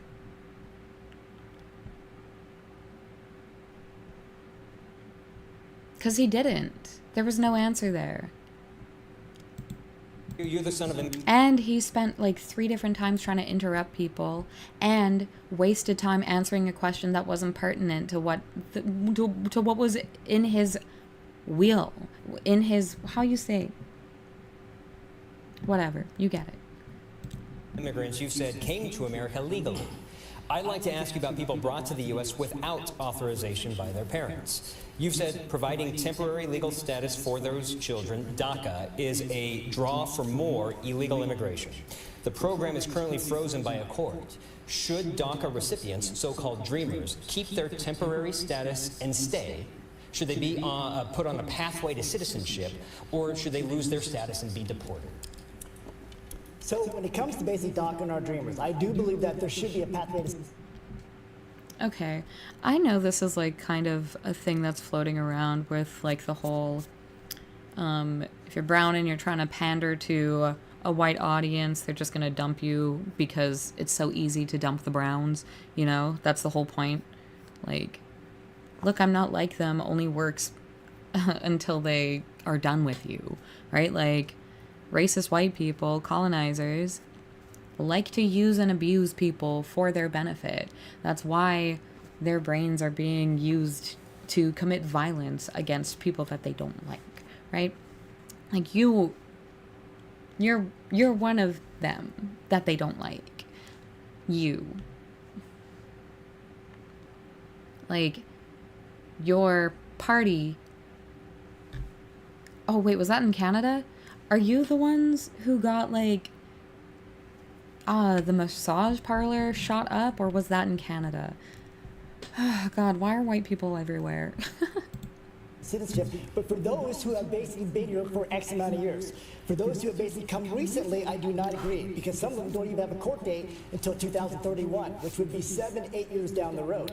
So Okay. for those who have been in our country in the past, So, like, doesn't it make sense for you to figure out a way to speed up the process rather than punishing people for your shitty governance? Like, if there's that much of a backup, maybe your government should be doing better at processing. You ever think about that? Maybe it's not the people who are looking for refuge, it's the people who are making it impossible for people to have asylum? You really should be embarrassed that it takes so long for people to become citizens. And it's not their fault, it's yours. who brought here, this is the only country they know, I am open to that idea, but also open to the idea that they are actually law-abiding citizens, that they are contributing to society, and that they are respectable parts of our community. Imagine, like, talking to a rebellious 11-year-old first generation from an immigrant family. Like, I can't imagine interrogating a child being like, are you going to be one of the good ones? Are you going to be one of the good ones? We're going to take your family if you don't act up, if you act up. Like, this is a fucking weird answer. And I don't know who he's pandering to. Are these his actual beliefs? Because he's an immigrant, right? He's probably someone who was like, I did it the right way or something. Oh, he might not be an immigrant, but he definitely isn't. His family's not from fucking America. As a son of a family that immigrated here, the only one in my family born here, we know how blessed we are to be here. You see? Dang. Is it racist if it's true? We are lucky to be here considering the fact that there's a chance we could have been in this undeveloped country making $2 a day. You're lucky to be here because you were given the opportunity to be here by chance, by luck. You are standing there today having benefited from a system that gave your parents the opportunity to be treated like shit in a country that fucking hates them. Your parents would have been deported, right? Like, can't you see? This is a fucking stupid take. And your parents, I hope, are really embarrassed by you because this isn't... I don't imagine you go home and brag about being like, yeah, Mom, you'd be so proud of me. Today I wanted to deport people like you, your friends, your family. Today, the refuge that you sought and got in America, I'm fighting to keep away from everyone just like you. Ew, embarrassing. Gross. But we came to this country legally. We basically have 7 children who all became I'm one of the good successful, ones. and I'm proud of that. But I'm also making sure that we also have laws, because until we actually secure this border, which I won't extend about a 14 amount of time, I would love to be able to explain exactly what we should do in regards to our border, making sure that we don't have this full influx. Well, that was good for the minute. We're going to move on and get back to other questions. Let's talk about the price of groceries, price of food for Americans right now. So food prices have gone up under the... And I say this in almost every video, in almost every stream, when I think about the cost of living. Fully regulatable by the government. Everything is regulated by the government. Everything is enforced by laws passed through the government. The cost of housing, the cost of living, the cost of surviving, food, feeding yourself, healthful food. The fact that those are all literal necessities to you living a life. You are entitled to healthy food. You are entitled to affordable housing. You are entitled to a wage that doesn't send you spiraling into poverty. And you are entitled to a politician who makes decisions that are actually meaningful to you and the rest of your life. Your family's life, Ugh, this is really scary. Cost of groceries, fully regulatable by the government. The choice to not regulate the cost of groceries. You saw how the choice to not regulate the cost of groceries is like a scam between the government and the third-party corporations that give you access to groceries, right? Like a grocery store is just a conduit between you and your food, and those are fully regulated. Those are regulated by the government already, but they should be, the cost of groceries should be regulated according to income and need. Like, yuck. And it's fully doable. Okay, what's the question? Last 6 presidents, but President Biden has seen the largest jump in food prices, about 20%, based on what you're measuring. So there's a good question about what the Biden administration is doing about it, but there's also a question about what Republicans can do about it. Ms. Boebert, this session of Congress is on track to be one of the least productive in history in terms of the bills passed. Your Republican House colleague Andy Biggs said, "We have nothing to go out there and campaign on." Another House Republican, Chip Roy, said the Republican majority does not have one material, meaningful, significant accomplishment. That's what the Republicans are saying. What has the Republican majority in the House done about the price of groceries? Kyle, we have certainly tried, and Congressman Andy Biggs and Congressman Chip Roy, these are my colleagues that I serve alongside of in the House Freedom Caucus, and I share their frustration. On every battle, we have been in closed-door meetings with the Speaker, whoever that may be, Kevin McCarthy, Mike Johnson, and trying to use, as I said earlier, our power of the purse, that leverage, to actually accomplish something and force the Senate to take our legislation and send it to the White House. What is that legislation? On Yeah, food and what grocery is prices? what is it? Energy is a great piece of legislation. Okay, what is your legislation?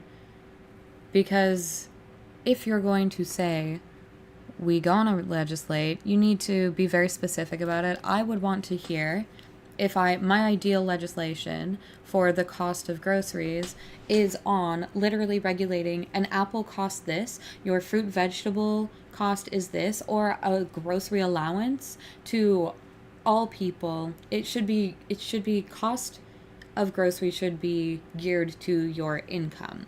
It is also your right, and I believe that it's the responsibility of the conduit. I would like to see a legislation that holds accountable like the responsibility of people who are groceries, because it shouldn't be profitable to nearly starve people, like to evict people, like profiting off of, I don't know. People should be able to afford to eat well. How would you legislate that?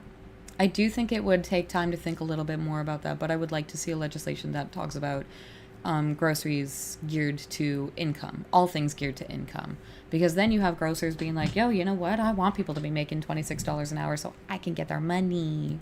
Our HR1 bill is our energy policy. I have two pieces of legislation that were included in HR1 that would unleash our American energy production.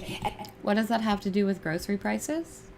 And that is exactly what we need to do to begin And how does that to impact food prices? I'm sorry, I'm just trying to When clarify. we How are does that selling impact food our prices? resources and not regulating our communities into poverty and not relying on our foreign adversaries for our energy production, then we are unleashing our nation's full potential for economic development. And So you don't want to regulate your citizens into poverty, but you want to deport a mass chunk of your population that will end up sending your citizens into poverty? Like, I can't comprehend.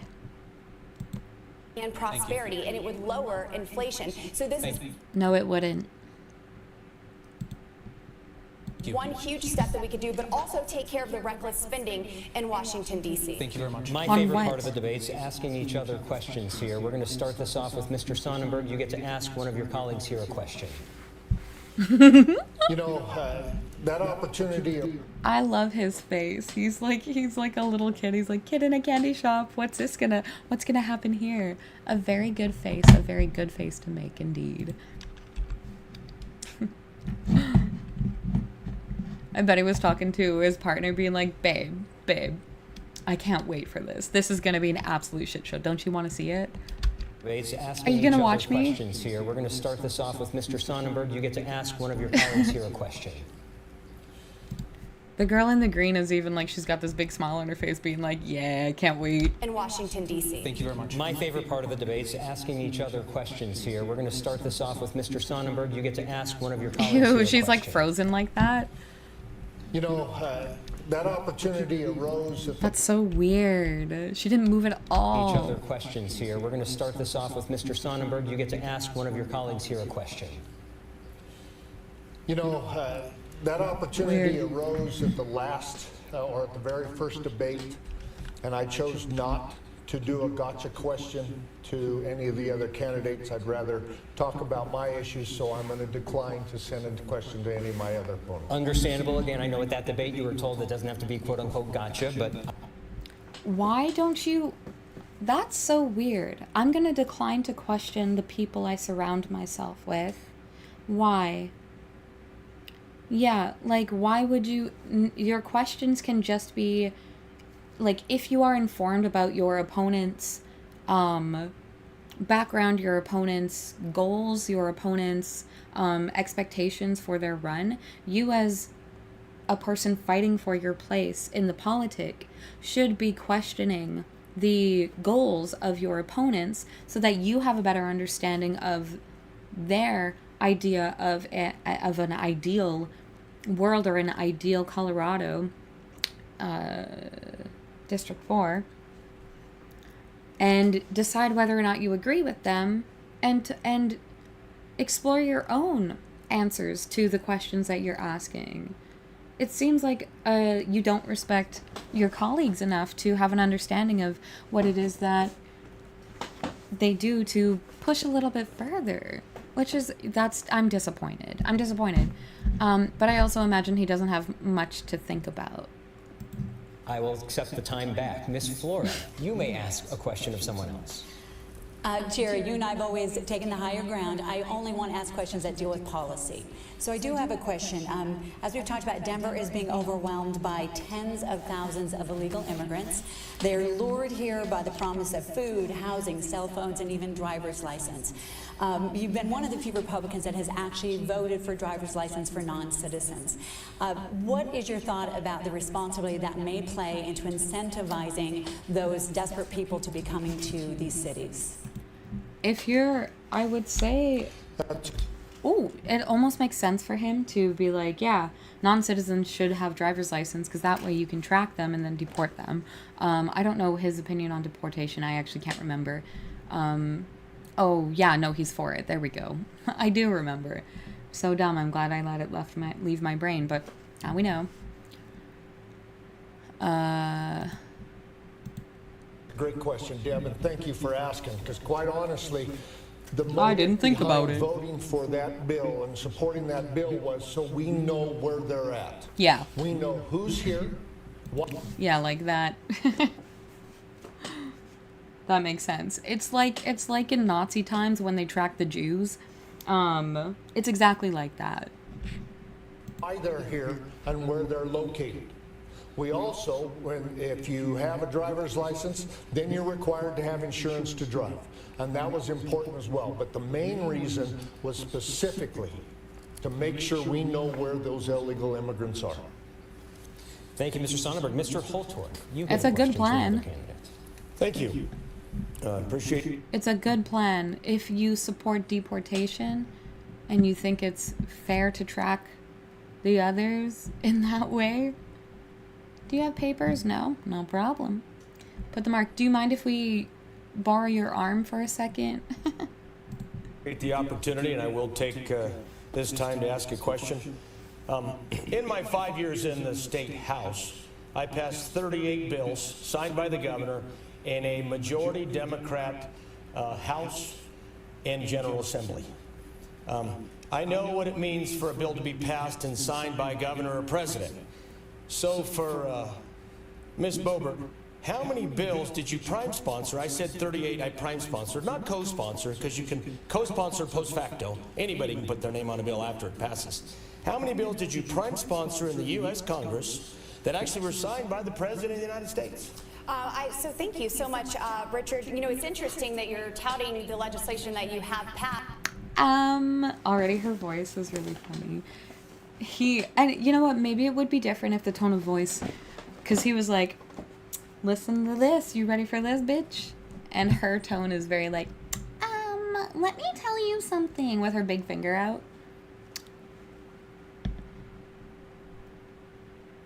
She really should just let her hair be curly. You also say that you are a no-nonsense conservative. Well, I think the voters back home should know that a no-nonsense conservative should not have a failing Liberty score. We have the Independent Institute who... So his question was, how many bills have you yourself written or come up with that have been passed by the president? And she's like, yeah, well, fuck you. So this is just another distraction technique. Scores representatives for their legislative record, and if you are not voting how you campaign, well, then you get a negative impact, and I'm the only Would you like to answer the question, or would you like to talk about Liberty Yeah. scores? You can answer the question, man. It's okay. Will. So,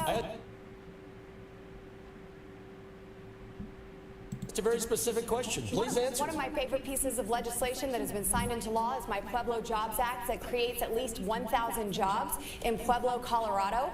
We worked to incorporate the BRAC process, so nearly $7 billion in infrastructure would not be bulldozed and go to waste. But there are also many other pieces of legislation that I've passed through the House. And It doesn't matter if it's passed through the House. If the president we doesn't are sign it, divided ma'am, government, and I'm not then going to it compromise doesn't my get principles passed. to just pass That's a time. bill That's time. that Thank you does very not much. honor. I would give you one more opportunity if you would like to answer his question, which is the number of bills you've prime sponsored that have been signed by the president. So my Pueblo Jobs Act has been signed into law. A number, please. That is one. Got it. Just one? Okay. Hey, it's more than I've done. I just advocate for stuff I care about. I'm not the one writing the laws. Fuck. I just experienced them. Ms. Flora, you've called on all parents to pull their children out of public elementary and middle schools, and last week the Colorado Republican Party told parents to pull their children out of all public schools. If parents were to take... Okay, what the fuck do you want parents to do? Listen, if you're going to say kids shouldn't be in schools, if you want your kids to learn or be taught, then you need to make sure that your parents are getting paid to be parents, okay? It's, kids should be kids. Kids should be out in the streets, causing a ruckus, learning stuff by themselves, learning stuff through guidance and, mentorship.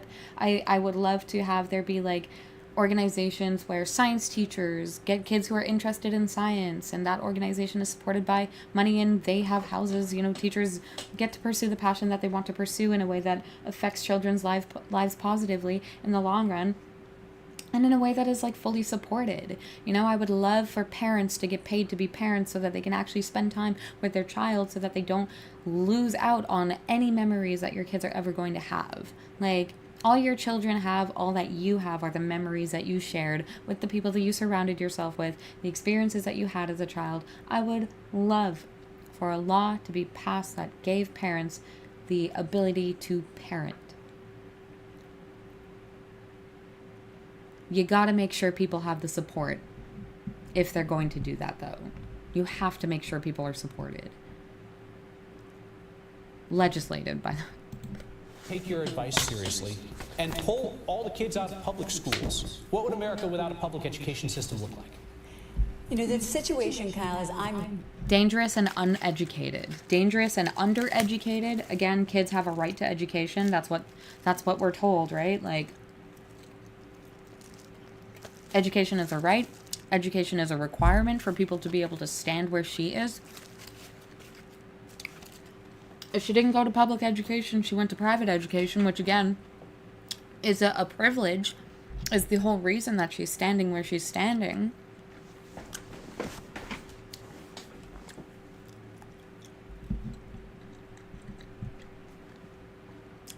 A society without an educated class is a society that gets manipulated and taken advantage of.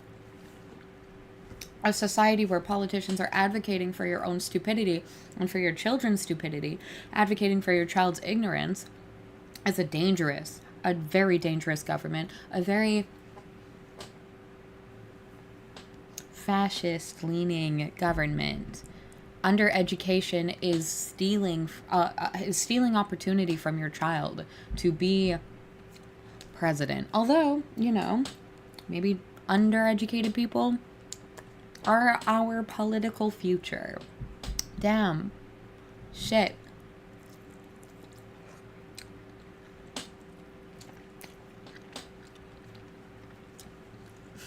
Was it Aristotle? I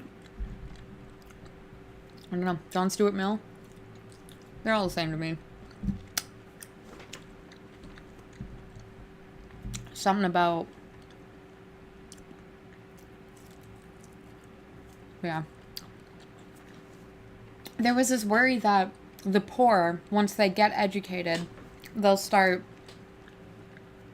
running society wrong because they have an education. But here we have, people advocating for willful ignorance and making stupid entire populations and depriving children of their right to knowledge. For what? What would that look like? Very proud of the work that I've been doing on school choice. That means other choices than just government-controlled schools. And I have to say, it's one of the things I've been fighting for, parental rights, school choice, which benefits many. And it's a very personal situation for me. Our daughter was diagnosed with autism, and she began to struggle going from a straight A student to almost flunking out. If we had not had the opportunity for something other than a government-run school, I don't know where she... How about you run your schools better so that people who experience undereducation or a lack of support, you need to run your schools and fund your schools, fund your teachers, so that they are able to provide all of the support and all the assistances for people who are on any sort of spectrum, and give them the opportunity and the access to the education that they deserve. Like, it's not a matter of pulling your kids out of school because the schools are so underfunded. It's a matter of putting money back into your education system so that kids who need the help can get the help. She would be today. My goal and my statement for that was it is the right of every Let me single also parent, say, and I will stand. Again, it is a privilege to have, it is expensive to support your child. Not every parent has the money to bring their child to a specialized individual, which is why people need to be paid very well. The government, people who teach should just have their housing provided for them freely. People who provide a service that affects individuals in a positive way deserve housing for free. You give military people free housing, why don't we give teachers free housing? And for the right of every single parent to have that same choice for other opportunities. And by the way, many of the failing public schools, the people who are most trapped in it are underprivileged children who are trapped by their zip code. I've worked with many organizations that have begun to work on school choice because those are neglected areas that are neglected by the government and over-policed by the government. Bro, like, those are the places where you go to deport people.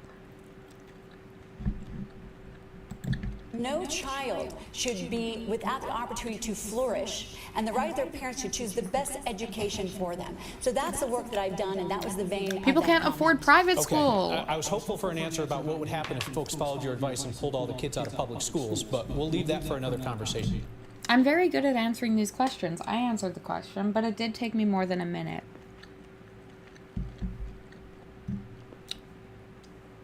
I'm not just gonna dip it.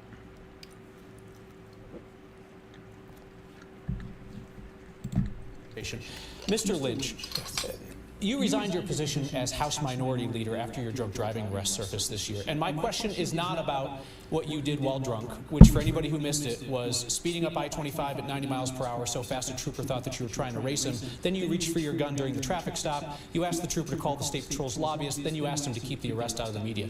My question to you is about what you did while sober.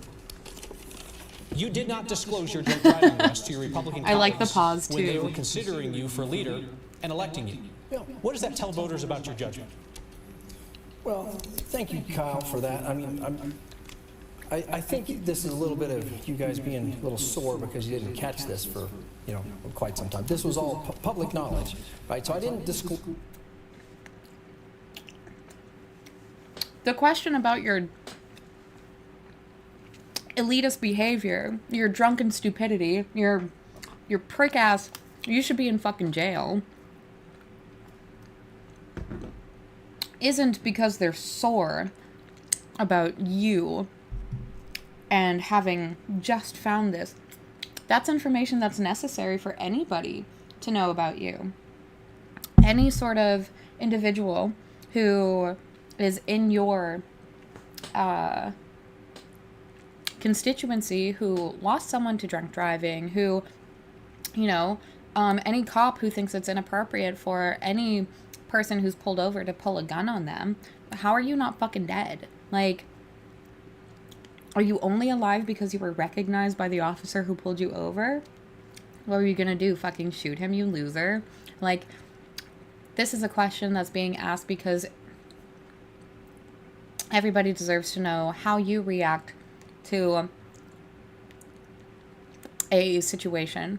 You need to be held to the same level of, if there's anybody in Colorado who were charged with drunk driving and sent to prison, but you didn't get sent to prison, I don't trust you as a politician. The fact that you didn't disclose it, the fact that it wasn't transparent is also problematic, because obviously you thought that you could hide it. This is public knowledge, and good. Then let them ask the question. Be accountable to your own shitty decisions and drop out of the race, because it doesn't seem like you're a person who cares about other people. You're not. Doesn't sound like you are a decent person or a person who's able to make decisions that are good for others or even for yourself. Who drives drunk? Well, I didn't hide anything from anybody. And I'll be honest with you, I had 2 seniors in high school at that time, and they didn't need to go through that publicity. I also was not even elected to that position at that time. So, that was a personal And still should be talking about that. decision. No doubt. I own that. That was a bad mistake. Should not have done it. Was it a mistake not to tell your colleagues when they were considering you for leader, knowing that you had something so big and embarrassing in your recent past? Yeah, I don't think so. I mean, this happened, at a time that was, this was before even we had theater incidents or anything else that was embarrassing to folks. And so, no, serving in public life is hard work, and exposing your life to it is, a personal decision, and I chose not to. That was about the softest reference that he could have made, but you want to talk about the theater thing? Sure. So, Kyle, I certainly have owned up to my night out in Denver, and I've gone on that public apology tour, and I'm grateful for the mercy and grace that has been shown. But I'm not going to continue to live life in shame and be beat up by this. And I would like to go back to my legislative record for just a second. We're not going to do that. You had plenty of time to answer the question. You chose not to. That's fine. I just want to make sure. And you have apologized for the theater incident. I certainly have. And I just want to make sure.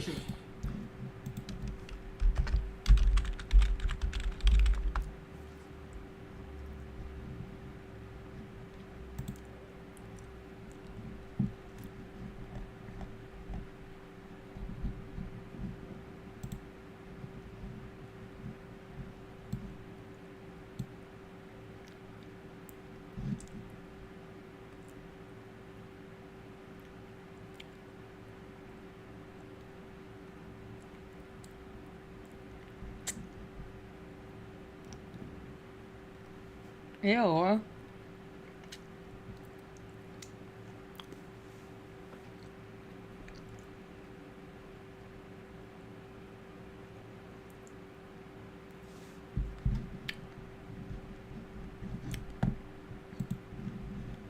Okay. Had our fun, watched the video. She seems annoying. I would have liked to see her get escorted out. Did you apologize for the behavior that went on with you and your date and the vaping? Or did you apologize for lying to voters about what you did that night and the disrespect that you showed to service workers that night? What specifically were you apologizing? I don't believe there was disrespect. There were things that were absolutely taken out of context. There's video of your interactions with service workers. I'm asking, right, are you apologizing for the lying to reported that I voters flipped someone off, and I did not. Okay, but the things that you did. Are you sorry for acting the way that you acted, like a childish little cunt? Or are you sorry that you got caught? Like, don't be offended by the things that people are saying that you didn't do. You need to be focusing on the shit that you did. Who vapes in public, you fucking nerd? You loser? Like, public-private. Like, he's asking you what form of responsibility are you taking for your actions? And it doesn't sound like any. Sounds like you're pointing at things that are being said about you that you believe are not true and trying to focus on the incorrect information rather than the fact that you were a shitty person to people and you're a politician. Ugh. In Colorado? Was this in Colorado?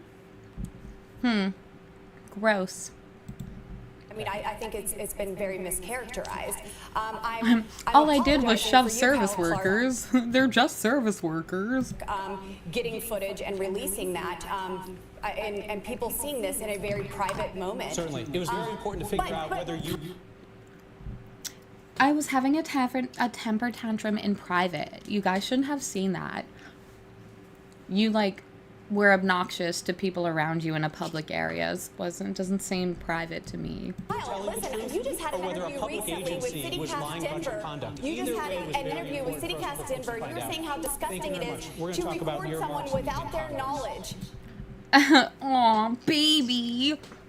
What do you mean? You were literally being... So you... Okay. So she's offended that she was recorded without her knowledge. Sure. You want to track people. You're one of those who approves of tracking the illegals.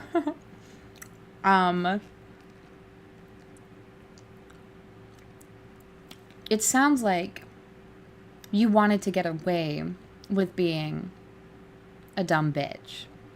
Sounds like you do a lot of things in private that are not appropriate for the public world to know about or to see in public. Sounds like you probably are abusive to people when no one's watching. Sounds like you like to use your position of power to make other people feel like pieces of shit in private. And so because you got caught, you're offended that someone called you out on it.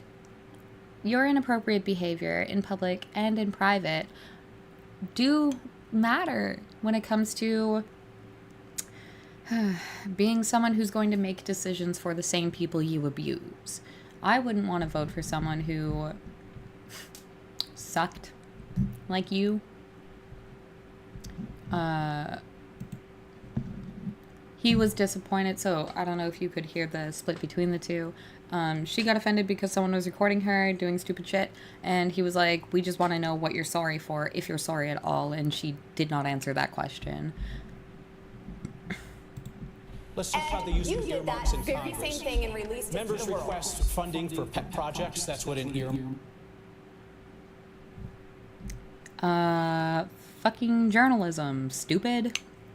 Do you like freedom of the press? Do you like free speech or not? Do you only like free speech when it's yours, when it's you telling other people what they can and cannot do? You don't get to pick and choose. Either be a good person and be recorded being a good person. Don't be a piece of shit and then you won't have shit to hide. Or like be your shitty self but expect other people to be like annoyed at you for it. What was your question, Kyle?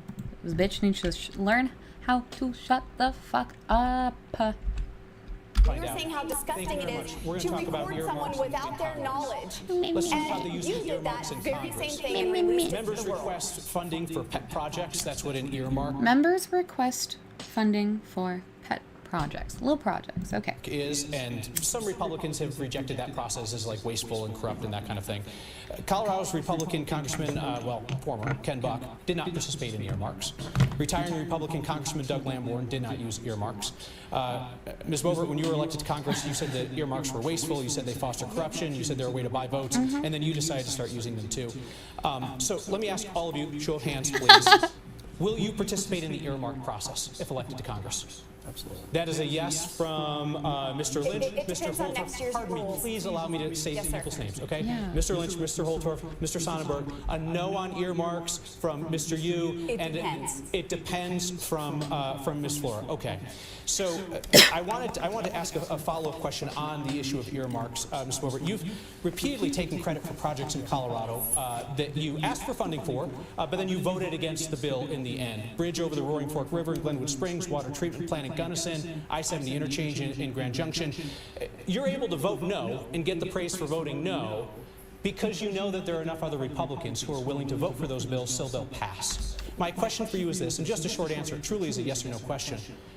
if you were the deciding vote, would you still have voted no and killed all of those projects in Colorado that you now take credit for? Yes, and I would have worked Okay, for a thank you very process. much I would for have that worked for a process to get those over the line, but I worked to get those in, and I have had over 80 initiatives signed into law through the appropriations. So she doesn't care about anything. She just wants to, like, be a bitch. She just wants to suck. She just wants to take the life out of Colorado. She doesn't want good things to happen. That's so sad. Why live where you live if you're just gonna be a parasite to it? Go home. Go away. I appreciate the direct answer. Thank you very much. Yes. Mr. Sonnenberg, we are moving to you now. You led an effort in the state legislature to reclassify a hospital provider fee so the government could keep that money without voter approval, sidestepping the Taxpayer Bill of Rights. The free market think tank, the Independence Institute, called it a massive tax increase and mockingly named you their 2017 Californian of the Year for, quote, destroying Tabor and denying Coloradans a vote on taxes. The question is, do you regret doing that? And can conservatives trust you to hold the line on taxes given your record? Thank you for the question, Marshall, and absolutely I would do it again. If you know, 2009... Okay, so his answer was, yes, I love to be underhanded, and I love to make decisions that are bad for people behind their back, without their permission, without my constituents' permission, without consulting the people that I represent to see whether or not the decisions that I'm making for them is good for them, according to what they say. Ew, Jerry. Joey? No. Except not. And they put the hospital provider fee in place. That's used to leverage money from the federal government to take care of those people that they have to take care of, that hospitals are required to take care of. In 2017, the Colorado Joint Budget Committee in the legislature decided to balance the budget on the backs of those hospitals and take that money away so hospitals could not have the money they were required to have from the federal government to be able to service those people. So all I did is moved it from one side to another, to a separate fund, so they could no longer balance the budget on the backs of those hospitals, those private hospitals, those rural hospitals. It's one thing if you're in Douglas County and you drive 5 minutes to a hospital or 7 minutes to a hospital. It's another thing if you live in Carmel and you close the hospital at Hugo and you're an hour and a half away when you have chest pains. Thank you, Mr. Sonnenberg. Mr. Holtorf, He would do it again. Why didn't you consult your constituents and say that then? there are occasions that it seems like you almost take pride in being offensive to people. You told a State House colleague who had lost his son in the Aurora Theater shooting that he needed to let go of his son's murder. Oh my God. What was the context? Benefit of the doubt. Why would you say that? Oh, look at his face. He's like, I sure did say that. Ugh.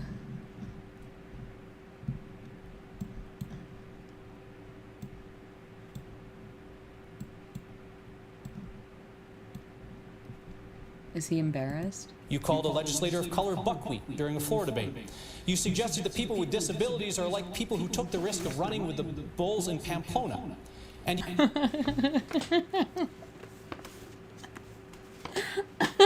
You fucking retards. Oh my God.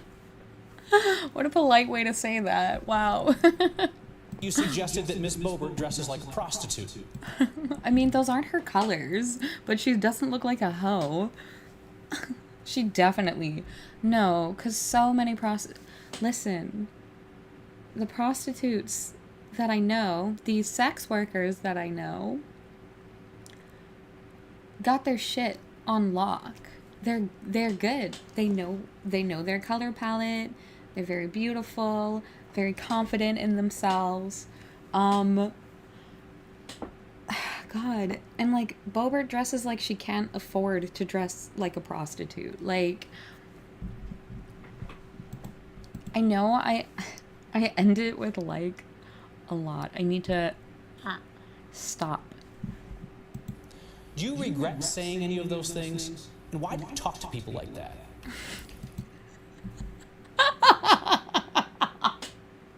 Hey, why are you a fucking asshole? Like, they're disabled. Like, it's brown people. Like, why are you weird about it? Why do you talk to women like that? Why do you talk about people that way? That's so funny. Why are you like this? Oh, good. Yeah, I'm glad. Let's do the whole thing again. Being offensive to people. It seems like you almost take pride in being offensive to people. You told a State House colleague who had lost his son in the Aurora Theater shooting that he needed to let go of his son's murder. You called a legislator of color That's so fucked up. Dude, just chill. Why are you crying? It's been like a month. Fucking weird. Okay. buckwheat during a floor debate. You suggested that people with disabilities are like people who took the risk of running with the bulls in Pamplona. Like, where is that even coming from? That's so funny. Like it's stupid. It's stupid. Like, cool. And you suggested that Miss Boebert dresses like a prostitute. Okay. Do you regret saying any of those things? And why do you talk to people like that? Cal, thank you for the question. Most people know that I'm a straight, no-nonsense conservative. And I see things that often...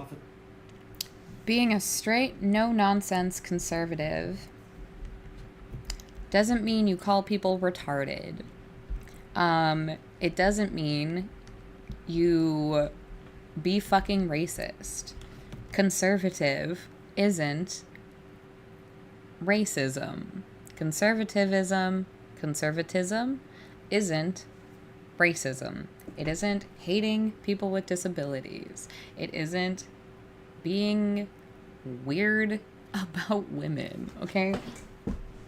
I know it seems like it is because you've decided to go the extreme route and, like, be hateful, but conservatism isn't hateful. The policies are not supposed to be hateful. They're supposed to be protective of people, protective of, like, the inherent rights of human beings. Like, you're a bad conservative if you are not conserving people's right to their life. Like, I don't think. And just because you're a fucking conservative doesn't mean you can be a prick. Doesn't mean you can be a dink to people. Oftentimes are I'm an asshole. misinterpreted or misunderstood. But with respect to one incident, Representative... How would you want people to interpret the words that you say? The straight shooting language that you use? What exactly is, like, the interpretation one can glean from being like, from hearing she dressed like a prostitute? I do wonder what kind of prostitutes you are seeing, who you're visiting, who dress like Madame Boebert.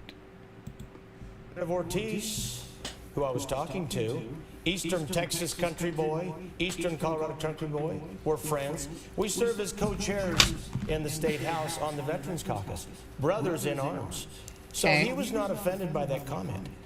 Okay, he actually understood me when we had that. But I don't want to talk about that. Let me tell you what I want to talk about. Well, actually, this is I a wanna free talk swim. about- I asked a question. You Please answered. allow me That's fine. to finish. Let me just ask you. The question was, do you regret saying any of those things? And You didn't say yes or why do no. you speak to people that way? Do you regret saying that Ms. Boebert, a sitting congresswoman, dresses like a prostitute? So allow me to explain. Yes I or have no? 5 daughters. Okay, I raised 5 daughters. And Oh, on top- you have 5 daughters and that's the way you speak about women? Ew, your children are not safe around you. Your children are not. I am concerned for your wife and I am concerned for your children. If the way that you speak about the women you hate in public is that way, I cannot imagine the way that you view the women that you surround yourself with. Like, that is sick. That is sick. You can't even treat an absolute stranger with respect. I cannot imagine the violence that you do to your girls, your poor baby girls. That's so sad. That's so sickening. Ooh, you should not be bragging about the fact that you have children at all, but also the fact that you speak about women that way and then say, yeah, look at all my girls. Can't wait for a man to speak about my kids like they're sluts. Ew, fuck you. Ugh. Tell you what, women, in my humble opinion, particularly if they're a congresswoman, need to dress respectfully and professionally. Okay, there's times when we've been on the...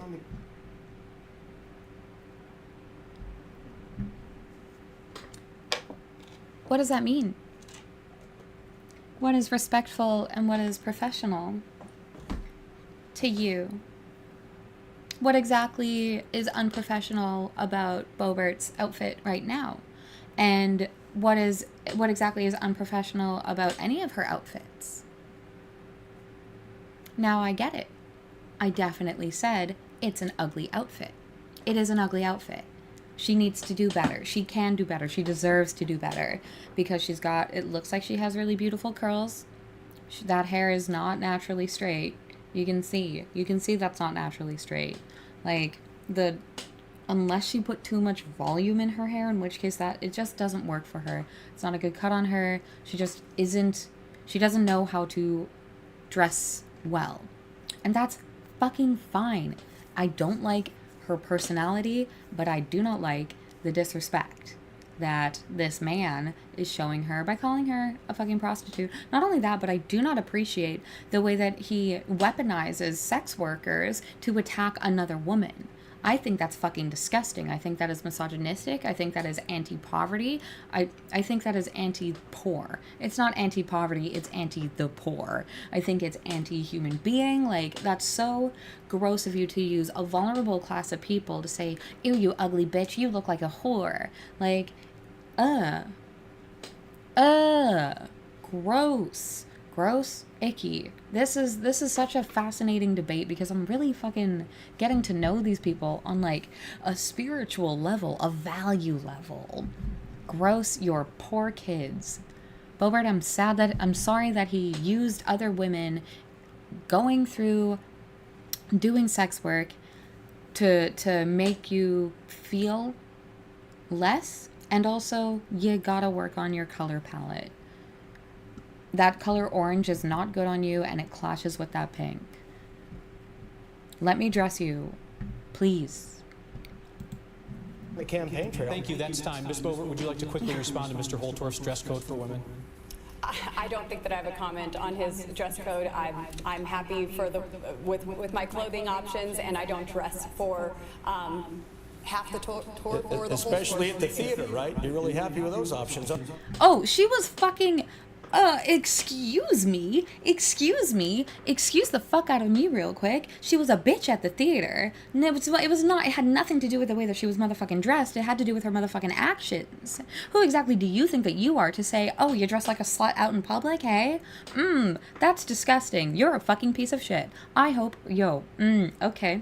No, we're not going to express that rage, but holy shit, fuck you. If you end up killing yourself, it's not going to be a problem. I cannot believe that. Boebert, you don't need to take me seriously, what I'm saying or anything. I don't fucking like you. I don't like you, and again, please, change. You can look beautiful without looking like you don't know what you're doing. That's not me saying you look like a prostitute. That's me saying you don't know how to dress well. Like, it's fine if you're fine with what it is that you have. I'm having conflicting things because I'm like, oh, on the one hand, I'm not saying you look like a prostitute, but his version of you don't dress well is you look like a prostitute, but he's really gross about it. Because I think when he thinks prostitute, he thinks of, like, cheap-looking, raggedy dolls. And when I think prostitutes, I think high-class ladies who know how to do their hair. Like, maybe my idea of sex worker is people who consent and choose what to do with their body versus what he sees as probably women from the 80s? I guess. I'm trying to read her as a prostitute, but I'm just not able to because she's not hot like a hoe. She's not hot like a hoe. I just can't see it. I just can't see it. Maybe if she took the glasses off. Aren't you, ma'am? Mr. Those were Holtorf, awesome. thank you. Mr. Holtorf, thank you. Thank you. Colorado Republicans are split on whether our elections Ew. are rigged. Especially at the theater, right? You're really happy with those options, aren't you, ma'am? Those were awesome. Oh, the fact that she has to stand there and smile too. Especially at the theater, right? You're really happy with those options. Ooh, she like just had that little breath in that little like, theater, hey? I'm happy for with my clothing options, and I don't Like her eye makeup is really good. Her eye makeup is really good. I just don't know who is letting her get this tan. dress for half the tour or the whole Especially at the theater, right? Yeah, and the fact that she has to be like, well, I don't dress for you. I don't fucking dress for you. I don't dress for you.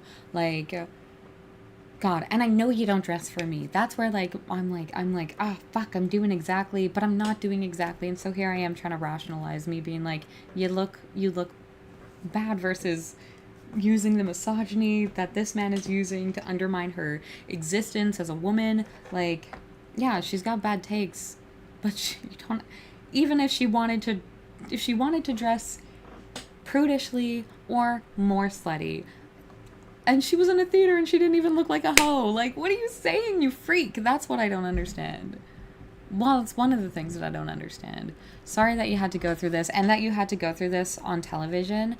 The, like, sexualization of other women that this man is doing through the objectification of your body and your presence and who you present yourself as to the world around you. I'm sorry, what's your face, Boebert, that you had to go through that, because that is unacceptable. And I understand that you, as a woman in these positions, and many women in positions like this do go through the sexualization and the objectification of you and what you look like and why aren't you keeping up kind of thing. I think personally you're keeping up in the wrong way. You're keeping up in a way that isn't beneficial to you. Again, the tan is bad, the hair is bad, the lipstick is bad, that pink is not your color. It just objectively is not a good look on you.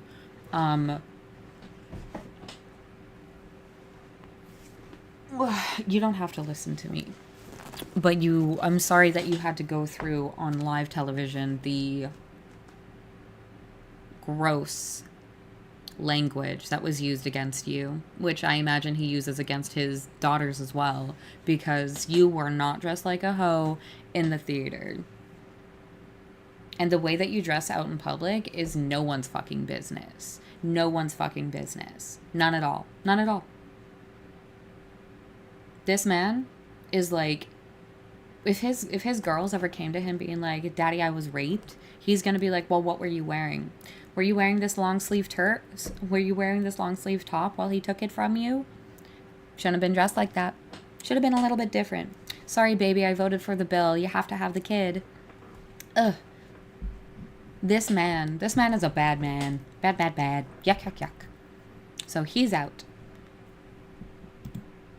You're really happy with those options, aren't you, ma'am? You're fucking gross. Mr. Holtorf, Fuck you. Colorado Oh my God, I want to punch that man in the fucking head. Oh, whoa. Say that shit out in the streets. Go say that to some random constituent. Imagine him walking up to a person in the streets saying, hey, you fucking slut, change your shirt, to a constituent being like, by the way, vote for me. I'm going to be the one who controls your life. Ew. Fuck this man. The fact that he can say this to any woman, but especially a woman on live television. At least when she's a cunt in private and it becomes publicized, you know. I mean, you all suck, but in so many different ways. She didn't deserve that, though. That was gross. Republicans are split on whether our elections are rigged. I'm going to ask Don't for worry, a show of girlie. hands on a question asked of Republicans. And of course, I'm like, don't worry. Don't let it get you down. Keep fighting kind of thing. Because, yeah, support women. I don't like her. But that was like an unacceptable. Anyway, I want her. It was disrespectful. It was just, that's not what debates are about. What a creep. What a creep. I hope he dies. I can't wait for him to die. Republicans in a recent CU YouGov survey. Please raise your hand if you believe that elections across the country will be conducted fairly and accurately. I'm sorry, did you say across the country? Across the country. Thank you. Not one hand is raised. Wait, I'm sorry, what was the question again? I'm sorry. Raise your hand if you think Okay, so wait. What's the struggle here? Do you think the election is going to be fair or not? hands on a question asked of Republicans in a recent CU YouGov survey. Please raise your hand if you believe that elections across the country will be conducted fairly and accurately. I'm sorry, did you say across the country? Survey. Please raise your hand if you believe that elections across the country will be conducted fairly and accurately. I'm sorry, did you say across the country? Across the country. Thank you. Not one hand is raised. Wait, I'm sorry, what was the question again? I'm sorry. Raise your hand if you think elections across the country will be conducted fairly and accurately. Yeah. Were they? I think most of them will be. So we see a hand from Mr. Sonnenberg, a hand from Ms. Flora, Mr. Yu, and a late hand from Mr. Lynch. Just for some perspective, when that same question was asked, 41% of Colorado Republicans surveyed. Mr. Lynch is the one that I currently am like, okay, given the little that I know, he would be the one that I would vote for. Just based on like the weird things being said and how he's been hella silent. Anyway, so I've definitely like crossed off like 4 people right now. I'm leaning towards, I think the ginger woman has kind of like a grasp on some shit that she talked about. I don't know anything. Don't listen to me. It agreed that elections across the country will be fair and accurate, where 44% disagreed. Were they fair and accurate in 2020? Well, we're about to What talk about about Pennsylvania? What Mr. about Holtorf, Michigan? if you would What stop about Who's speaking, I talking? can get What about a question. Arizona? All right, thank Well, let's you. talk about that. On January 6, 2021. Who's talking? Who the fuck was that? Was that dumb misogynist bitch? Were they fair and accurate in 2020? Well, Yeah. we're about to What talk about about Pennsylvania? I'm on Pennsylvania. Ew. Get him off the stage. Okay, so the 3 in the middle, I've decided no, no, and no. She sucks, she's racist, and supports deportation. He supports deportation, and doesn't give a fuck about putting people into poverty, and he's a misogynistic prick. I think you here is a sad person looking for acceptance. I'm not sure what changes he's trying to make, because his stance on immigration was anti-immigration and anti-citizenship. And that's weird to me, to hate your own people, to hate your family enough to want them to be deported. It's fucking weird. The ginger woman had talks about military relations. The way that she spoke about like the federal responsibility of protecting the border was a lot more level-headed than Boebert and her get a bus, get the cops. I know that the question was about like, oh, what would you do in your local district? And I didn't like that she was like, oh, was it she who said the military should do it? Either way, someone said that the military should go into local areas and rip people away from their families in the middle of the day. God. Don't you guys remember how, like, in every country where the military, like, takes away family members, that it turns out bad, it turns into, like, a war? What Mr. about Holtorf, Michigan? if you would What stop about speaking, I Wisconsin? can get What a about question. Arizona? Shut the All right, fuck let's up, talk about sir. On January 6, 2021,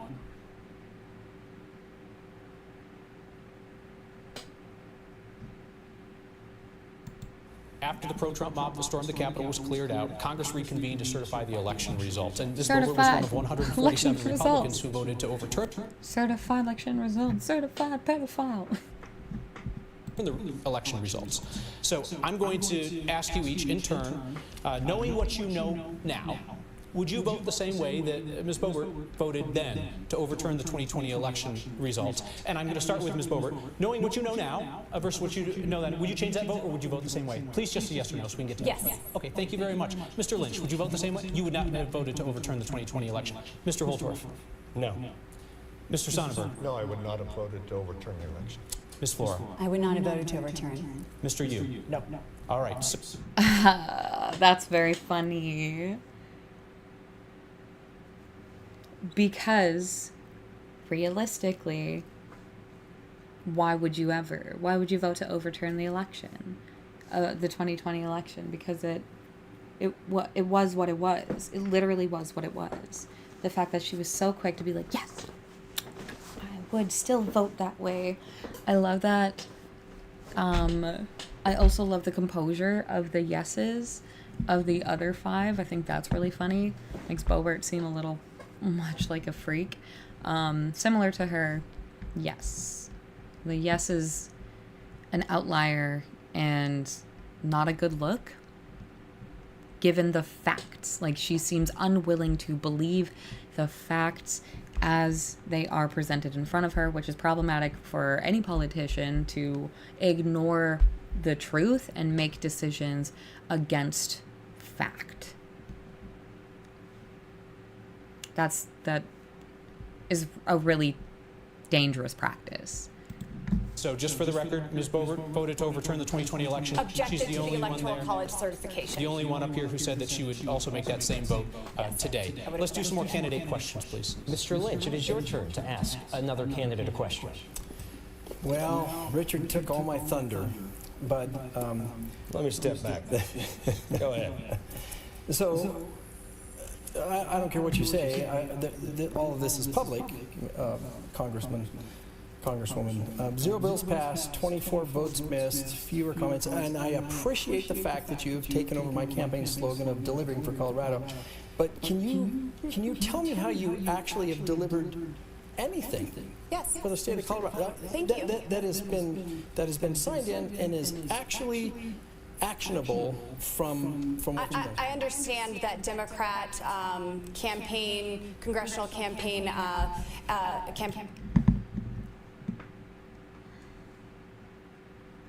Didn't she already ask this question? Or already answer this question?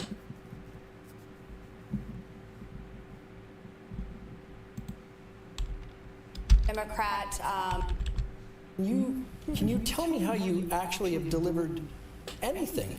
Yes. For the state of Colorado? Thank you. That has been signed in and is actually actionable from what you've done. I understand that Democrat congressional campaigner Adam Frisch, you have his old campaign manager, and these are her talking points. I get that, but we're not at These are zero. facts. We are not at zero for Just legislation look 'em up. passed. I Just look have 'em up. passed It's my. Googleable. Let's let her answer. I have passed my Pueblo Jobs Act that's been signed into law, but I've also passed over 80 other initiatives that have been signed into law.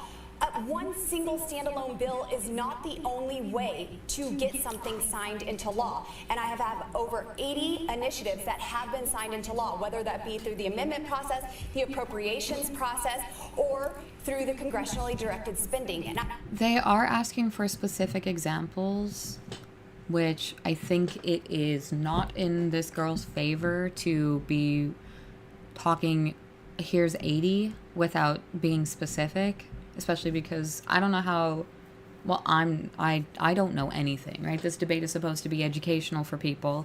I'm coming into this completely ignorant to what these representatives have done. And so when you say 80, I say what were the decisions? What got passed? What changes have been made? Specific examples. And she said something about Pueblo jobs, which I don't know what that is. I'm sure it means something in Colorado.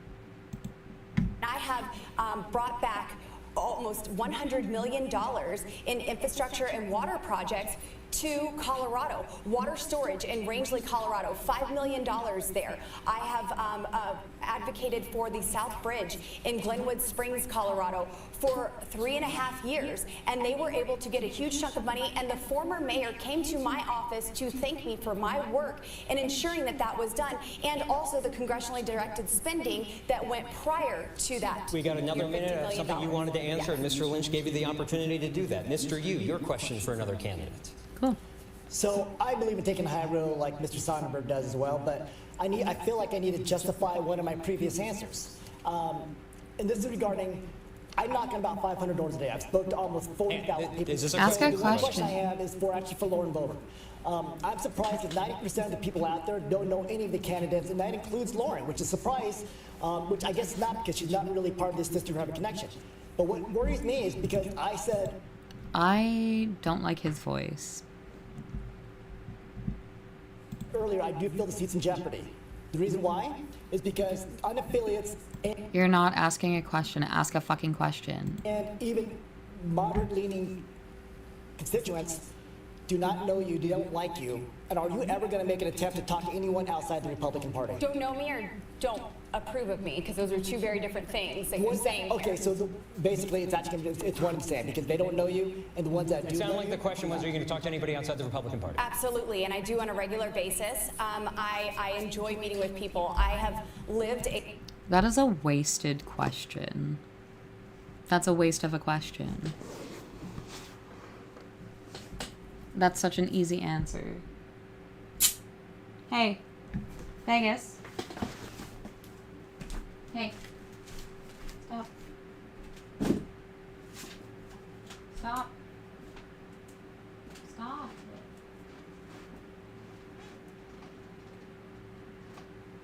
Go.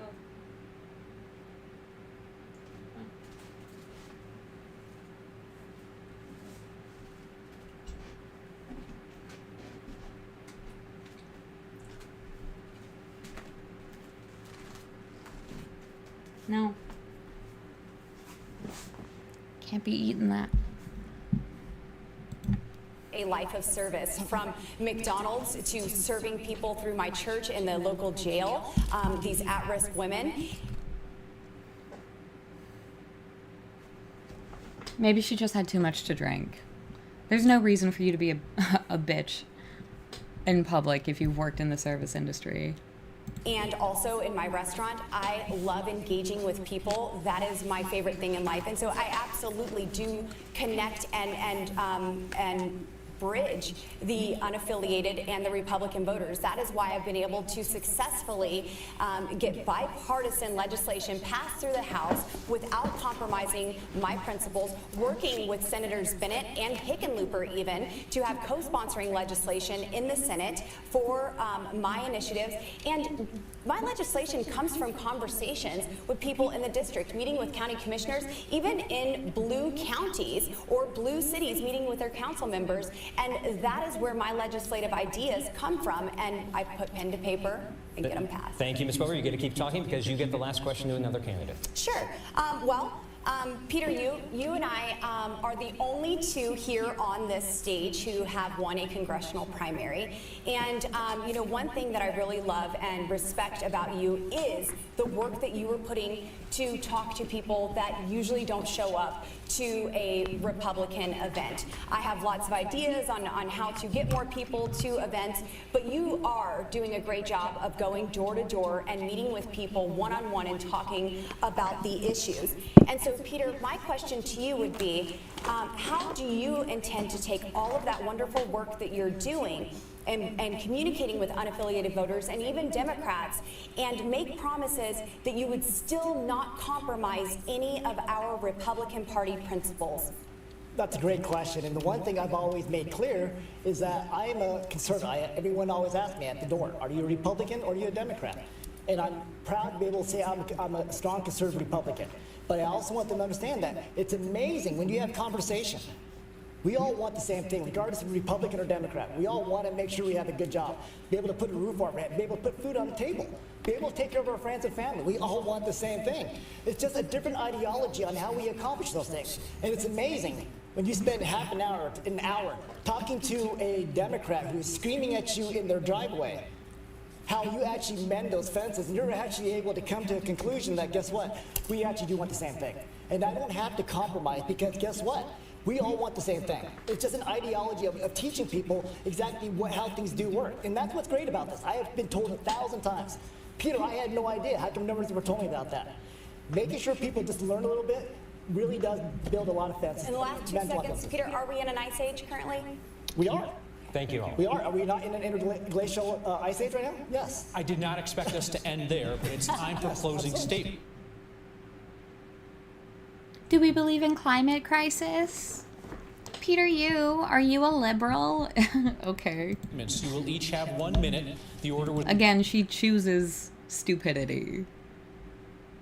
be randomly generated, shared with the candidates in advance. Mr. Sonnenberg, you will go first. Thank you, Kyle, and thank you for the opportunity to be here as part of this debate. My name is Jerry Sonnenberg, and I'm a fourth-generation farmer and rancher from Sterling, Colorado, on the farm that's been in our family for over 100 years. Okay, so where'd you get the land from? Who'd you get that from?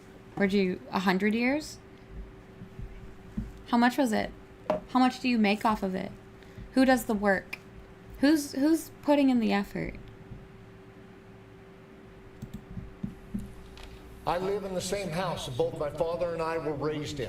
I've raised my family there. I have deep roots. Okay, so you inherited a home.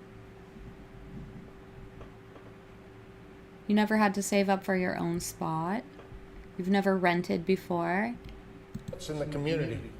I served in the legislature where I worked across the aisle and served as President Pro Tem in the Colorado Senate, where I solved problems. What problems did you notice and how did you solve them? Vice Chair. I'm not gonna do the work. Of the I don't live in Colorado. State Affairs Committee, where we worked to kill the liberal agenda the last time Republicans were in charge. What is the liberal agenda for you and what did you murder? Why are you using the language kill the liberal? That's very violent language and very divisive language. You have liberals in Colorado. Why do you hate them enough to use the language kill their agenda, kill the liberal agenda? Very violent language. I was chair of the Ag Committee, where we worked on issues to help oil and gas, on water issues, on natural resources, all of those things that are important to agriculture as well. What were the resources and how were you protecting them? How are they being used? Did you allow more use of agricultural stuff, overproduction, or are you actually protecting resources for the people, not just for corporations? Meow. I'm proud of my record as a legislator. You'll be proud of me as your congressman. Ladies and gentlemen, please go to SonnenbergForCongress.com. I humbly ask for your vote. Thank you. Mr. Sonnenberg, thank you very much. Please Mr. Gee. vote for me. No. Well, Colorado, we have a large primary field, as you can see, and that's okay. Because in America, you have the right to run for office. And I'm honored to be on this primary ballot because you, the constituents, put me there. I did not buy my way onto this ballot. And so, the most likely is whoever wins this primary election will be your next representative. So, I encourage everyone to make sure you vote in this primary election to make sure you have the right representative for you. And when you do vote, make sure you have a candidate who represents all 750,000 constituents, not just a small fraction. So I say to the Republicans, I am a solid conservative who follows the Constitution. I say to the unaffiliates, we are on the same page. Okay, this is so interesting because here's some double speak. I say to the white people, I'm one of you. I say to the unaffiliated, to the not whites, that you can trust me. You can trust me. I say to the immigrants, you can trust me. I say to the whites who don't agree with conservative values, You can trust me. Who are you speaking to? Who are you speaking to? And to the Democrats, you are always welcome to the table to make sure we find commonality. We need to remember that at the end of the day, we need to put away our disagreements, to make sure we remember that we are friends, we are families, and we are neighbors, and that we are all Americans. My name is Peter Yu. I'm asking for your vote. Thank you very much. Mr. Yu, I don't like his stance on immigration, but I appreciate his comment on, like, his outright comment on the divisiveness of the current American politic or United States politic. thank you. I appreciate all of you respecting your opponents by staying to time. The next closing statement belongs to Ms. Flora. I grew up on Lowry Air Force Base, and I have deep roots fighting alongside my neighbors in CD4 as a parent and school choice advocate, as a director of public policy and a radio host. I have stood from the school board to the state house, and now I'm ready to stand for you in Congress. Voters face a clear choice. We've seen how my opponent, Lauren Boebert, would represent us. She's abandoned her neighbors in CD3. She has missed key votes while chasing cameras. She has also been in the center of DC drama instead of doing the real work of the people. You know, it is time for you to decide. You can either see more of the same dysfunction and the same division, or it is time for new leadership, someone focused on real solutions to secure our border and revitalize our economy. You get to decide that, and I'm asking for your vote. You see, I'm not running from a seat. I'm running for this seat, to serve you, and to fight for the future of our children and our grandchildren. That's why I'm asking for your vote. Thank you, and God bless you. Okay, I like that she called out Boebert, because I believe that she knows that Boebert is like her competition. You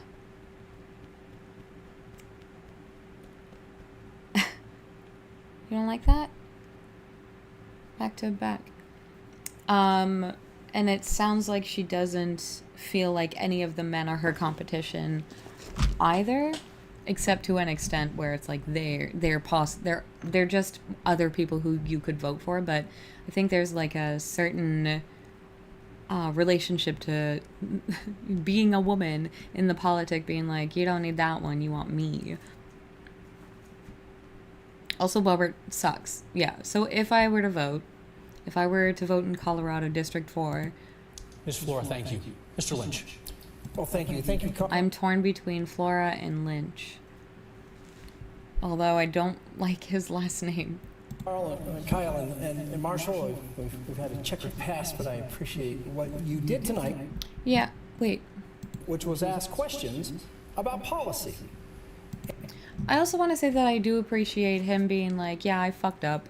I think that that's something that you need to disclose to your if you're going to be a politician, you have to make sure that people know about your past, I think. I'm glad that he apologized and said that he fucked up. Because personally, I'm all for becoming a better person and making better decisions and not being a piece of shit. I'm all for that. And obviously, I'm entitled to have my reactions. My fuck you for playing the I'm a politician. Don't you know who I am card? I think that's gross. If you never do it again, if you never drink and drive again, I'll be very glad. Yeah. Lynch and Flora is who I'm between, because the other ones were just yicky. And unfortunately, we didn't get... Although, you did... I feel bad for you, because I think his definition of conservatism is not the same as the extremists who have a platform, who are vying for a seat next to the president, next to whatever fascist state the states could look like. I don't know. I think he's trying to get an in. But I also think his version of conservatism, I don't know, is not extreme. get a lot of answers about that. I'm Mike Lynch. I'm a father. I'm a husband. I'm a veteran. I'm a small business owner. And I've actually done this work. I've passed and got signed 50 bills in the State House. I know how this process works. I know it's not about the vitriol. I know it's not about trying to get on TV. I know it's not about being a community organizer or being somebody that desires to just be on the next tweet. I realize this is hard work. This is a sacrifice. This is a sacrifice of leaving your community to go serve in D.C. I'm not excited about that, but I've done it for the last 4 years. I've risen to the highest ranks you can here in the state. I would appreciate your vote. It's not time to send somebody who has never been elected to Congress and those who haven't passed bills. Mike Lynch, lynch4colorado.com. Thank you. That is fair. That's fair, especially with how like precarious the democratic system in America is right now. Ooh, that is a fair statement to make. You guys want me in there because I've got the experience. Huh. Mr. Lynch, thank you very much. We have just 2 more closing statements to go. Mr. Holtorf. Thank you very much for the opportunity to I just don't want to hear from this man. But I will, because I'm fair. But I wish my night didn't end on him. introduce myself to all of Colorado. Most people don't know that I'm a retired Army colonel. I served 29 years. I have more geopolitical experience than anybody in front of you right now, having served 5 overseas tours, 2 combat tours. You also fucking hate women. You also hate women. You hate women. All your military experience in the world does not negate the fact that you fucking hate women. Yes, I'm a battle-hardened, tough combat veteran. And you don't like brown people. And you think disabled people are disabled by choice. Like, you give military men a bad reputation by being the prick that you are. Just because you've served doesn't make you a person worthy. Okay? Your views, your values, the way that you speak to women, the way that you speak about men, people with disabilities. So what, you think like veterans who are disabled ran with the bulls too? What's that? Combat Arms Army Aviator. If you don't know what that is, you need to look that up. I'm also a 3rd-generation cattle rancher, running a business for 17 years successfully.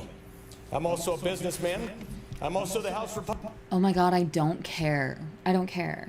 I don't care. Whip. That doesn't mean anything to me. The things that you do not determine the person that you are. Well, yes, they do. I don't know. Telling me you worked in the military doesn't tell me anything about you or your policy expectations, your goals for the world. 5 years I've served, and I've passed 38 bills signed by the governor, not just out of the House, like some people have purported, that haven't gotten much done in Congress. I produce, and I get things done. I want to talk about one of the candidates here is from Douglas County. She lived in California for many years and then came back to Colorado. She has no experience in the military other than being a DOD dependent. That isn't service. Oh. I also want to talk about... Oh my God. She's just a woman. She's just a woman, is what he says. Look at my child. What? Don't look at me like that. Look at him. You're touching me. Do not. Look at that. His foot right next. You're touching me. Yeah, what a fucking... Oh, you're nothing but a military wife. Ew. Aren't your kids nothing but military brats? Like, what's your fucking point? How she's never held an office to include school board. She ran for the U.S. Senate, failed, and now she wants to run for U.S. Congress. That's your time. So thank you. I'm Richard Holtorf, for Colorado. Shut the fuck up. That's your time. Thank you. Thank you, Mr. Holtorf. Ms. Boebert. Colorado, this is choose your fighter time. I have a proven track record of delivering for you, having over 80 initiatives signed into law, bringing your tax dollars back to Colorado. And right now, you see what is at stake. You see the political persecution that is going on with President Trump, the election interference that is taking place with his guilty verdict just announced today. And right now, we have got to unify the Republic. Sorry, what did she say?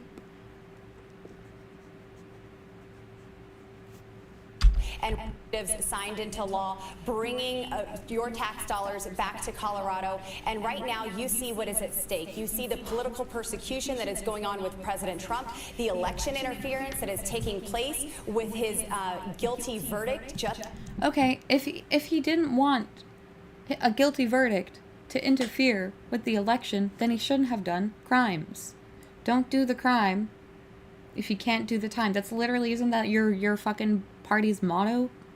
Isn't that your thing? Don't be an immigrant if you don't want to get deported? Like...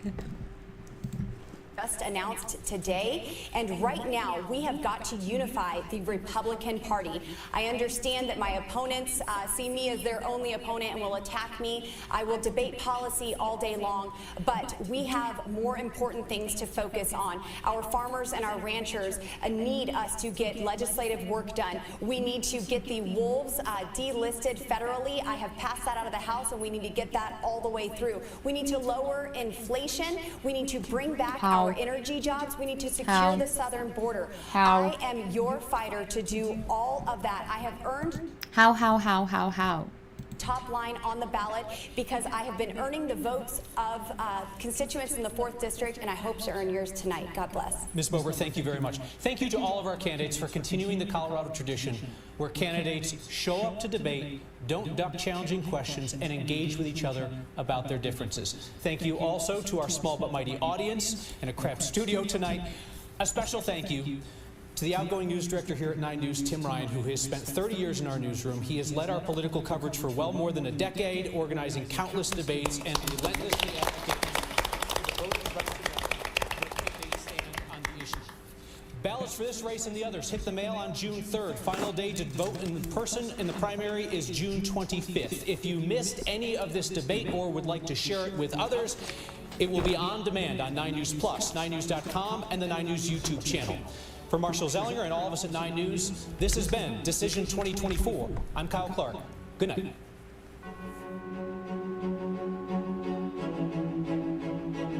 Wait, the other guy didn't get to outro himself. And I'm... Damn. Okay. Well, how do we feel about all that? Doesn't matter how I feel, because I don't have to vote. And I didn't have to vote. Oh my gosh. On June 25th. How did that go? I wonder, who won? Who got Colorado?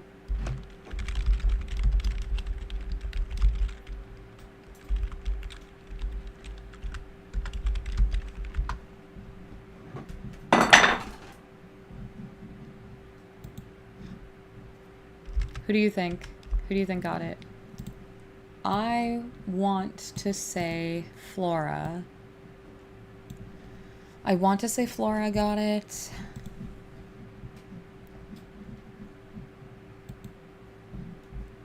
Oh. Lauren Boebert got it. Peter Yu last. And then Trisha Calvaries got it. Okay, so red is Republican, blue is Democrat. See if I ever remember that. Deborah Flora. Jerry Sonnenberg. Richard the Hillbilly. Mike Lynch. Peter Yu. Okay. Well, guess it doesn't matter how she looks. Or that her personality is terrible. Because I guess... if you got it, you got it. Wild. 43%. Wow. Is Colorado in trouble? That's kind of scary, you guys. Okay, well maybe she has experience that I don't know. Maybe she will be good in-house. Maybe she'll change her opinion on bad immigration law. Maybe she'll pick different colors for her outfit next time. I'm done. This has been fun. Don't kill anybody. The world is big and beautiful. Things are tragic for moments, but they're not tragic forever. Just take care of yourself, take care of each other, and don't forget to vote, I guess. This was a cool, weird experience. Goodbye.